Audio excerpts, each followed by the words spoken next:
पावन अस्थान गुरुद्वारा शीशगंज साहिब विखे जुड़ बैठे हाजरियां भर रहे सन्मान सत्कारयोग गुरु सवारे गुरमुख सत्संगियो, सतगुरां दी अपार किरपा है।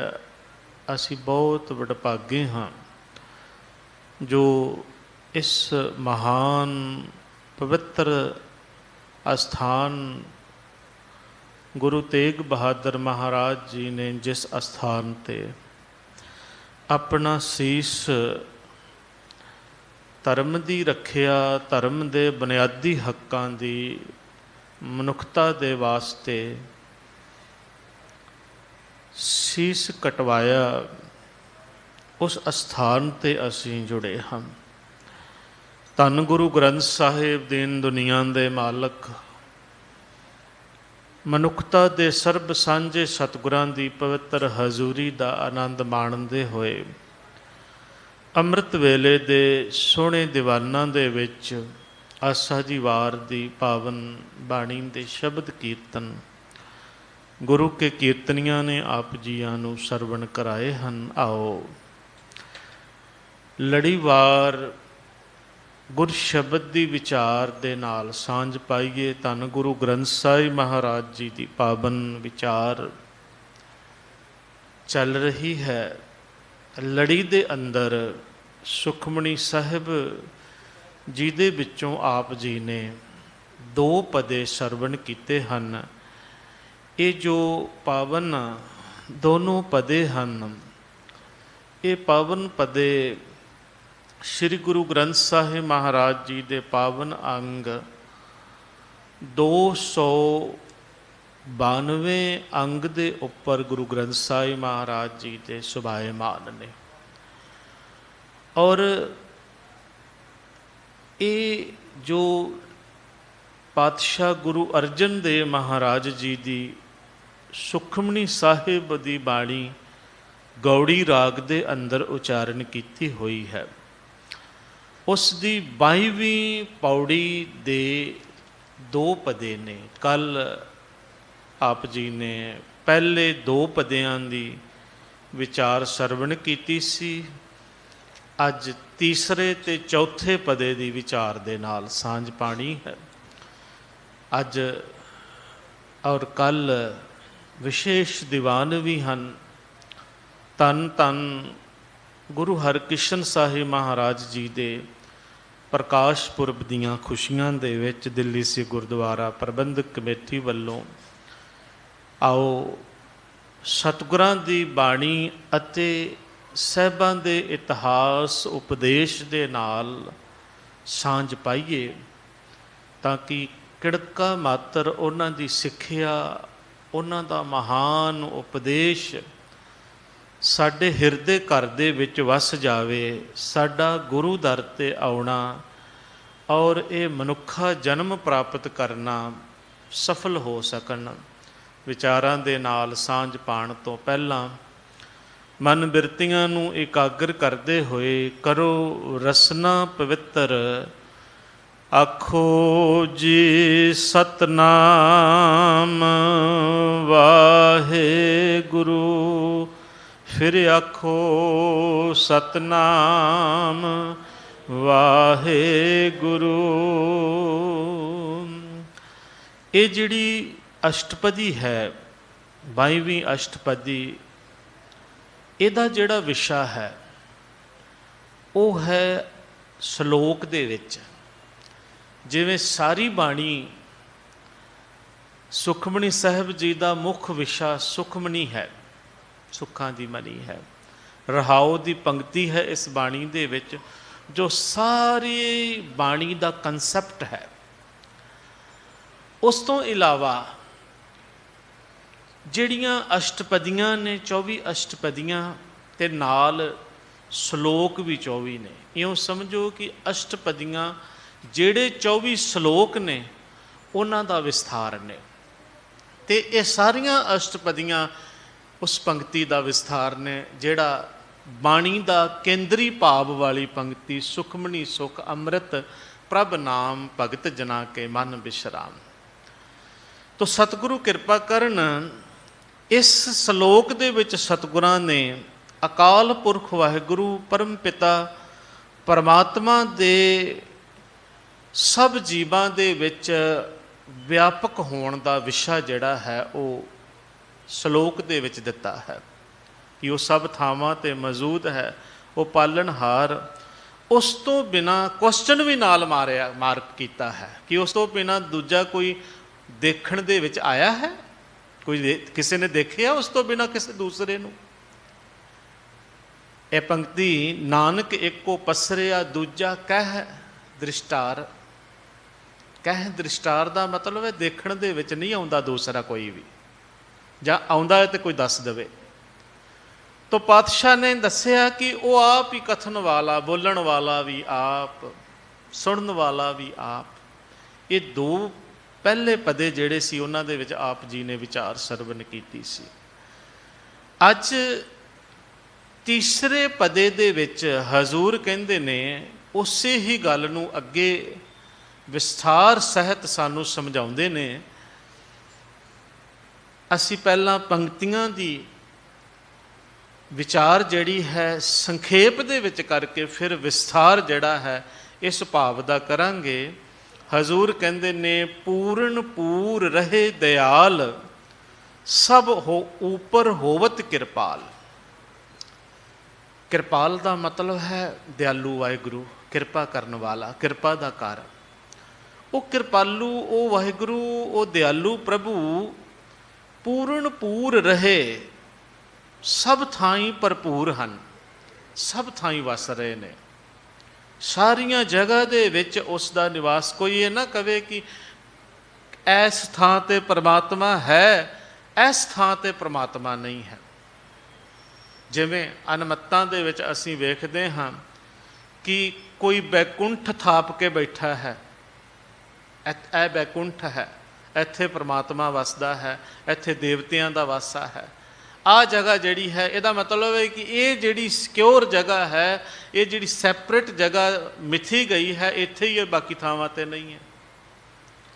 ਜਾਂ ਕੋਈ ਕਹਿੰਦਾ ਹੈ ਕਿ ਸੱਤਵੇਂ ਅਸਮਾਨ ਦੇ ਉੱਪਰ ਉਹ ਵਸਦਾ ਹੈ, ਤੇ ਜਿਹੜੇ 6 ਅਸਮਾਨ ਨੇ ਉਹਨਾਂ ਦੇ ਵਿੱਚ ਨਹੀਂ ਵਸਦਾ। ਸੱਤਵੇਂ ਅਸਮਾਨ ਦੇ ਵਿੱਚ ਉਸ ਦਾ ਨਿਵਾਸ ਹੈ। 6 ਅਸਥਾਨਾਂ ਦੇ ਉੱਪਰ ਸਤਿਗੁਰਾਂ ਨੇ, ਭਗਤਾਂ ਨੇ ਆਖਿਆ ਉੱਥੇ ਕੌਣ ਵਸਦਾ ਹੈ? ਉੱਥੇ ਨਹੀਂ ਵਸਦਾ। ਕੋਈ ਕਹਿੰਦਾ ਹੈ ਸ਼ੀਰ ਸਮੁੰਦਰ ਦੇ ਵਿੱਚ ਉਹ ਵਸਦਾ ਹੈ, ਤੇ ਧਰਤੀ ਦੇ ਉੱਤੇ ਕੌਣ ਵਸਦਾ ਹੈ? ਜੇ ਸਮੁੰਦਰ ਦੇ ਵਿੱਚ ਉਹ ਵਸਦਾ ਹੈ, ਜੇ ਉਹਦਾ ਵਾਸ ਸਮੁੰਦਰ ਦੇ ਵਿੱਚ ਹੈ, ਤੇ ਬਾਕੀ ਥਾਵਾਂ 'ਤੇ ਕਿਸ ਦਾ ਵਾਸ ਹੈ? ਕਬੀਰ ਸਾਹਿਬ ਮਹਾਰਾਜ ਨੇ ਆਖਿਆ, ਅਵਰ ਮੁਲਕ ਕਿਸ ਕੇਰਾ। ਕਿਸੇ ਨੇ ਦੱਖਣ ਨੂੰ ਮੰਨ ਲਿਆ, ਕਿਸੇ ਨੇ ਪੱਛਮ ਨੂੰ ਮੰਨ ਲਿਆ। ਅੱਲਾ ਪੱਛਮ ਦੇ ਵਿੱਚ ਹੈ, ਕਿਸੇ ਨੇ ਕਿਹਾ ਹਰੀ ਦੱਖਣ ਦੇ ਵਿੱਚ ਹੈ। ਕਬੀਰ ਸਾਹਿਬ ਕਹਿੰਦੇ ਨੇ, ਉਹ ਇਹ ਵਿਤਕਰੇ ਪਾਉਣ ਵਾਲਿਓ, ਸੰਸਾਰ ਦੇ ਵਿੱਚ ਪਰਮਾਤਮਾ ਨੂੰ ਵੰਡਣ ਵਾਲਿਓ, ਤੇ ਉਸ ਵੰਡ ਦੇ ਵਿੱਚ ਮਨੁੱਖਤਾ ਨੂੰ ਖੇਰੂ ਖੇਰੂ ਕਰਨ ਵਾਲਿਓ, ਮੈਨੂੰ ਇਸ ਗੱਲ ਦਾ ਜਵਾਬ ਦਿਓ ਕਿ ਦੱਖਣ ਦੇਸ਼ ਹਰੀ ਕਾ ਵਾਸਾ, ਪੱਛਮ ਅੱਲਾ ਮੁਕਾਮਾ। ਜੇ ਪੱਛਮ ਅੱਲਾ ਦਾ ਮੁਕਾਮ ਹੈ, ਦੱਖਣ ਹਰੀ ਦਾ ਹੈ, ਤੇ ਬਾਕੀ ਦਿਸ਼ਾਵਾਂ ਕਿਹਦੀਆਂ ਨੇ? ਉਹਨਾਂ ਨੇ ਕਿਹਾ ਅਵਰ ਮੁਲਕ ਕਿਸ ਕੇਰਾ, ਬਾਕੀ ਮੁਲਕ ਕਿਹਦਾ ਹੈ?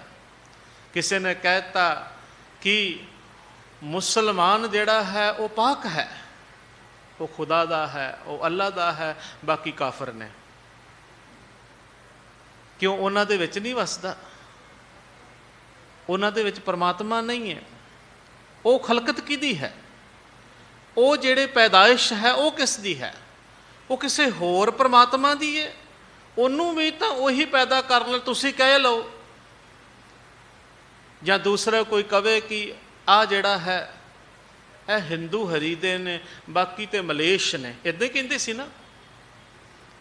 ਅੱਲਾ ਨੂੰ ਕਹਿਣ ਵਾਲੇ ਕਹਿੰਦੇ ਸਨ ਕਿ ਸਾਡੇ ਫਿਰਕੇ ਦੇ ਲੋਕ ਜਿਹੜੇ ਨੇ ਇਹ ਅੱਲਾ ਦੇ ਨੇ, ਇਹ ਖੁਦਾ ਦੇ ਨੇ, ਬਾਕੀ ਜਿਹੜੇ ਨੇ ਕੁਫਰ ਹੈ। ਬਾਕੀਆਂ ਨੂੰ ਕੁਫਰ ਤੇ ਕਾਫਰ ਕਹਿੰਦੇ ਸਨ। ਜਿਹੜੇ ਹਰੀ ਨੂੰ ਮੰਨਣ ਵਾਲੇ ਸਨ ਉਹ ਕਹਿੰਦੇ ਸਨ ਸਾਡੇ ਜਿਹੜੇ ਨੇ ਉਹ ਹਰੀ ਦੇ ਨੇ, ਬਾਕੀ ਮਲੇਸ਼ ਨੇ, ਮਲ ਇਸ਼ਾ ਵਾਲੇ ਨੇ, ਉਹ ਨਹੀਂ ਰੱਬ ਦੇ। हजूर ने कहा, गुरु नानक साहिब ने, गुरु अर्जन देव महाराज जी ने कहन लगे, उस मालिक दे ही सारे पैदा किए हुए ने, वो सबना दे विच है, वो सब दा इक्को ही एक परमात्मा है जो सारे संसार दा है। एक पिता एक सके हम, बारिक तू मेरा गुरहाई। सारियां हद बंदियां, जात पात वितकरे, देशां प्रदेशां दे, सरहदां दे खत्म कर दिते पातशाह दी बाणी ने। कई बंदे जिहड़े ने ना, वो अपने आप नूं ना राष्ट्रवादी कह के बड़े प्रसन्न हुंदे ने ते तनजा करते ने गुरु के सिखां दे उपर, उन्हां गुरु कियां दे उपर जिन्हां दा धर्म इंटरनेशनल है। जिहड़े सारे वो नहीं कहते भी आ देश ही मेरा है, वो कहते नहीं, सारा संसार मेरा है, क्योंकि मेरा परमात्मा सारियां दे विच है ते सारी दुनिया उन्हें पैदा कीती है। आ सरहदां दे थल उरे उरे ही मेरा परमात्मा, मेरा नहीं है। बड़ी विशाल दृष्टि महाराज ने दिती। ये दृष्टि जिहड़ी संकीर्ण है, राष्ट्रवादी जिहड़ी है, ये खेरू खेरू करने वाली, अतवाद पैदा करने वाली है। पर जिहड़ी गुरु ने दृष्टि दिती है, जिहड़ा गुरु ने दृष्टिकोण दिता है, सब्बे सांझी वाल सदायन, तू किसे ना दिसे बाहरा जियो। ये दृष्टि जिहड़ी है, ये दृष्टिकोण जिहड़ा है, ये सोच जिहड़ी है, सारे संसार दे विच शांति पैदा करने वाली है, सकून पैदा करने वाली है।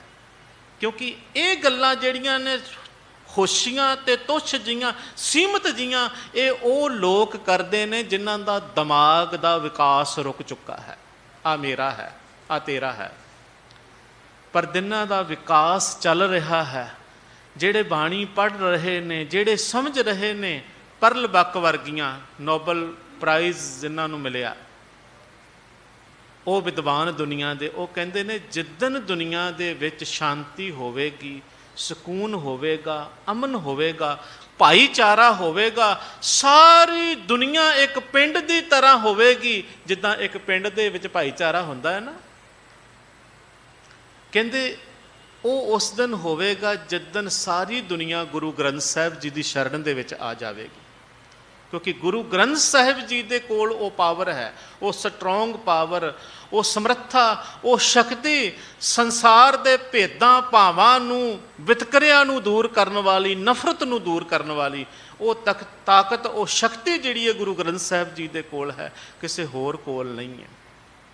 हजूर गुरु अर्जन देव महाराज कहंदे ने वो सारियां दे विच पूरिया होया है। मत समझना कि वो एक जगह ते है, दूजी तां ते नहीं है। पूर्ण पूर रहे दयाल, दयालु प्रभु जी सारियां दे विच रमे पूरे होए ने।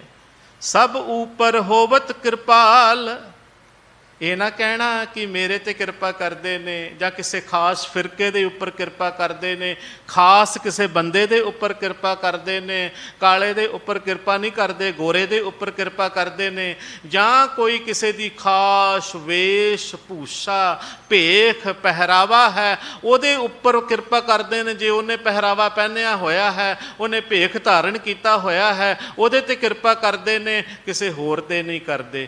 तां ये गल झूठी है। गुरु अर्जन देव महाराज कहते ने झूठ है। सब ऊपर होवत कृपाल, वो सारियां ते कृपा करते हैं। उहदी कृपा, उहदी दया सारे संसार सब जीवां दे उपर है। अपने करतब जाने आप, वो प्रभु अपने खेल आप जानन वाला। करतब का मतलब खेल, उहदियां खेडां, उहदे करतब, उहदे कौतक जिहड़े ने वो कोई दूसरा नहीं समझ सकता, बुझ सकता। वो आपे बुझण वाला, आपे समझण वाला है। अपनी गतमित आपे जाने, आप ही जानन वाला है। अंतरजामी रहे वो व्याप, सब दे दिलां दी जानन वाला, सारियां दे विच व्याप रहा है, व्यापक है। प्रतपालै जीवन बहुभात, बहुभांत अनेक तरीकिਆਂ दे नाल, अनेक भांतां दे नाल वो अपने जीवां की पालना करता है। जिन्ने उन्हें जीव पैदा किए ने ना, रंगी रंगी भांति कर कर जिनसी माया जिन उपाई कर कर देखे कीता अपना। इहदा की मतलब है? कर कर देखे कीता अपना। रंगा रंगां दी जातां दी जातां किहड़ियां? खत्तरी ब्राह्मण नहीं, जातां मनुखा जात एक है, पशु जात मनुखा जात। ਇਹਦਾ ਇਹ ਮਤਲਬ, ਇਹ ਨਾ ਮਤ ਲੈਣਾ ਵੀ ਜਿਹੜੀਆਂ ਅਸੀਂ ਪੁੱਛਾਂ ਲਾਈ ਫਿਰਦੇ ਆ ਮਹਾਰਾਜ ਉਹਨਾਂ ਦੇ ਬਾਰੇ ਕਹਿ ਰਹੇ ਨੇ। ਇਹ ਜਿਹੜੀਆਂ ਪੁੱਛਾਂ ਨੇ ਨਾ, ਇਹ ਸਾਡੇ ਹੰਕਾਰ ਦਾ ਵਿਖਾਵਾ ਹੈ, ਇਹ ਸਾਡੀ ਜਾਤ ਦੇ ਹਉਮੈ ਦਾ ਵਿਖਾਵਾ ਹੈ। ਬਈ ਮੈਂ ਆਪਣੀ ਆਇਡੈਂਟੀ ਜਿਹੜੀ ਦੁਨੀਆ ਨੂੰ ਇਹ ਦੱਸਣਾ ਵੀ ਅਸੀਂ ਜੱਟ ਹੁੰਨੇ, ਅਸੀਂ ਬ੍ਰਾਹਮਣ ਹੁੰਨੇ, ਅਸੀਂ ਫਲਾਨ ਹੁੰਨੇ, ਅਸੀਂ ਜੇ ਹੁੰਨੇ, ਅਸੀਂ ਉਹ ਹੁੰਨੇ। ਲੱਗੀਆਂ ਪੁੱਛਾਂ ਪਿੱਛੇ ਲੱਗੇ ਨਾਂ ਦੇ ਪਿੱਛੇ ਲੱਗੀ ਜਾਤ ਜਿਹੜੀ ਹੈ ਨਾ, ਇਹ ਉਹਦੀ ਜਾਤ ਦਾ ਵਿਖਾਵਾ ਹੰਕਾਰ ਹੈ ਨਾਮ ਦੇ ਪਿੱਛੇ। ਪਰ ਲੱਗਿਆ ਹੋਇਆ ਸਿੰਘ ਸ਼ਬਦ ਜਿਹੜਾ ਹੈ, ਇਹ ਇਸ ਗੱਲ ਦਾ ਲਖਾਇਕ ਹੈ ਕਿ ਤੂੰ ਗੁਣਵਾਨ ਹੈ, ਤੂੰ ਗੁਣਾਂ ਦਾ ਧਾਰਨੀ ਹੈ। ਸਿੰਘ ਸ਼ਬਦ ਸਿੰਘ ਦੀ ਪਤਾ ਕੀ ਮਹਾਰਾਜ ਨੇ ਇਹ ਗੁਣਾ ਕਰਕੇ ਸਾਨੂੰ ਨਾਮ ਦਿੱਤੇ ਨੇ। ਸਿੰਘ ਸ਼ਬਦ ਜਿਹਦੇ ਨਾਮ ਪਿੱਛੇ ਲੱਗ ਗਿਆ ਨਾ, ਜਿਹਨੇ ਲਾ ਲਿਆ, ਉਹਨੂੰ ਕਿਸੇ ਹੋਰ ਜਾਤ ਪਾਤ ਲਾਉਣ ਦੀ ਲੋੜ ਨਹੀਂ ਰਹਿੰਦੀ, ਕਿਉਂਕਿ ਸਿੰਘ ਲੱਗਣ ਨਾਲ ਸਾਰੀਆਂ ਜਾਤਾਂ ਪਾਤਾਂ ਵਿਤਕਰੇ ਮੁੱਕ ਜਾਂਦੇ ਨੇ। ਪਰ ਹੈਰਾਨੀ ਹੁੰਦੀ ਹੈ ਅੱਜ ਤੱਕ ਅਸੀਂ ਇਸ ਸ਼ਬਦ ਨੂੰ ਸਮਝ ਨਹੀਂ ਸਕੇ ਕਿ ਇਹ ਗੁਰੂ ਨੇ ਸਾਨੂੰ ਕਿਉਂ ਦਿੱਤਾ ਸੀ। ਇਹ ਗੁਰੂ ਨੇ ਸਾਡੇ ਵਿਤਕਰੇ ਭੁਲਾਉਣ ਵਾਸਤੇ ਦਿੱਤਾ ਸੀ। ਸਿੰਘ ਦੇ ਗੁਣ ਨੇ। ਸਿੰਘ ਸ਼ੇਰ ਨੂੰ ਕਹਿੰਦੇ ਨੇ।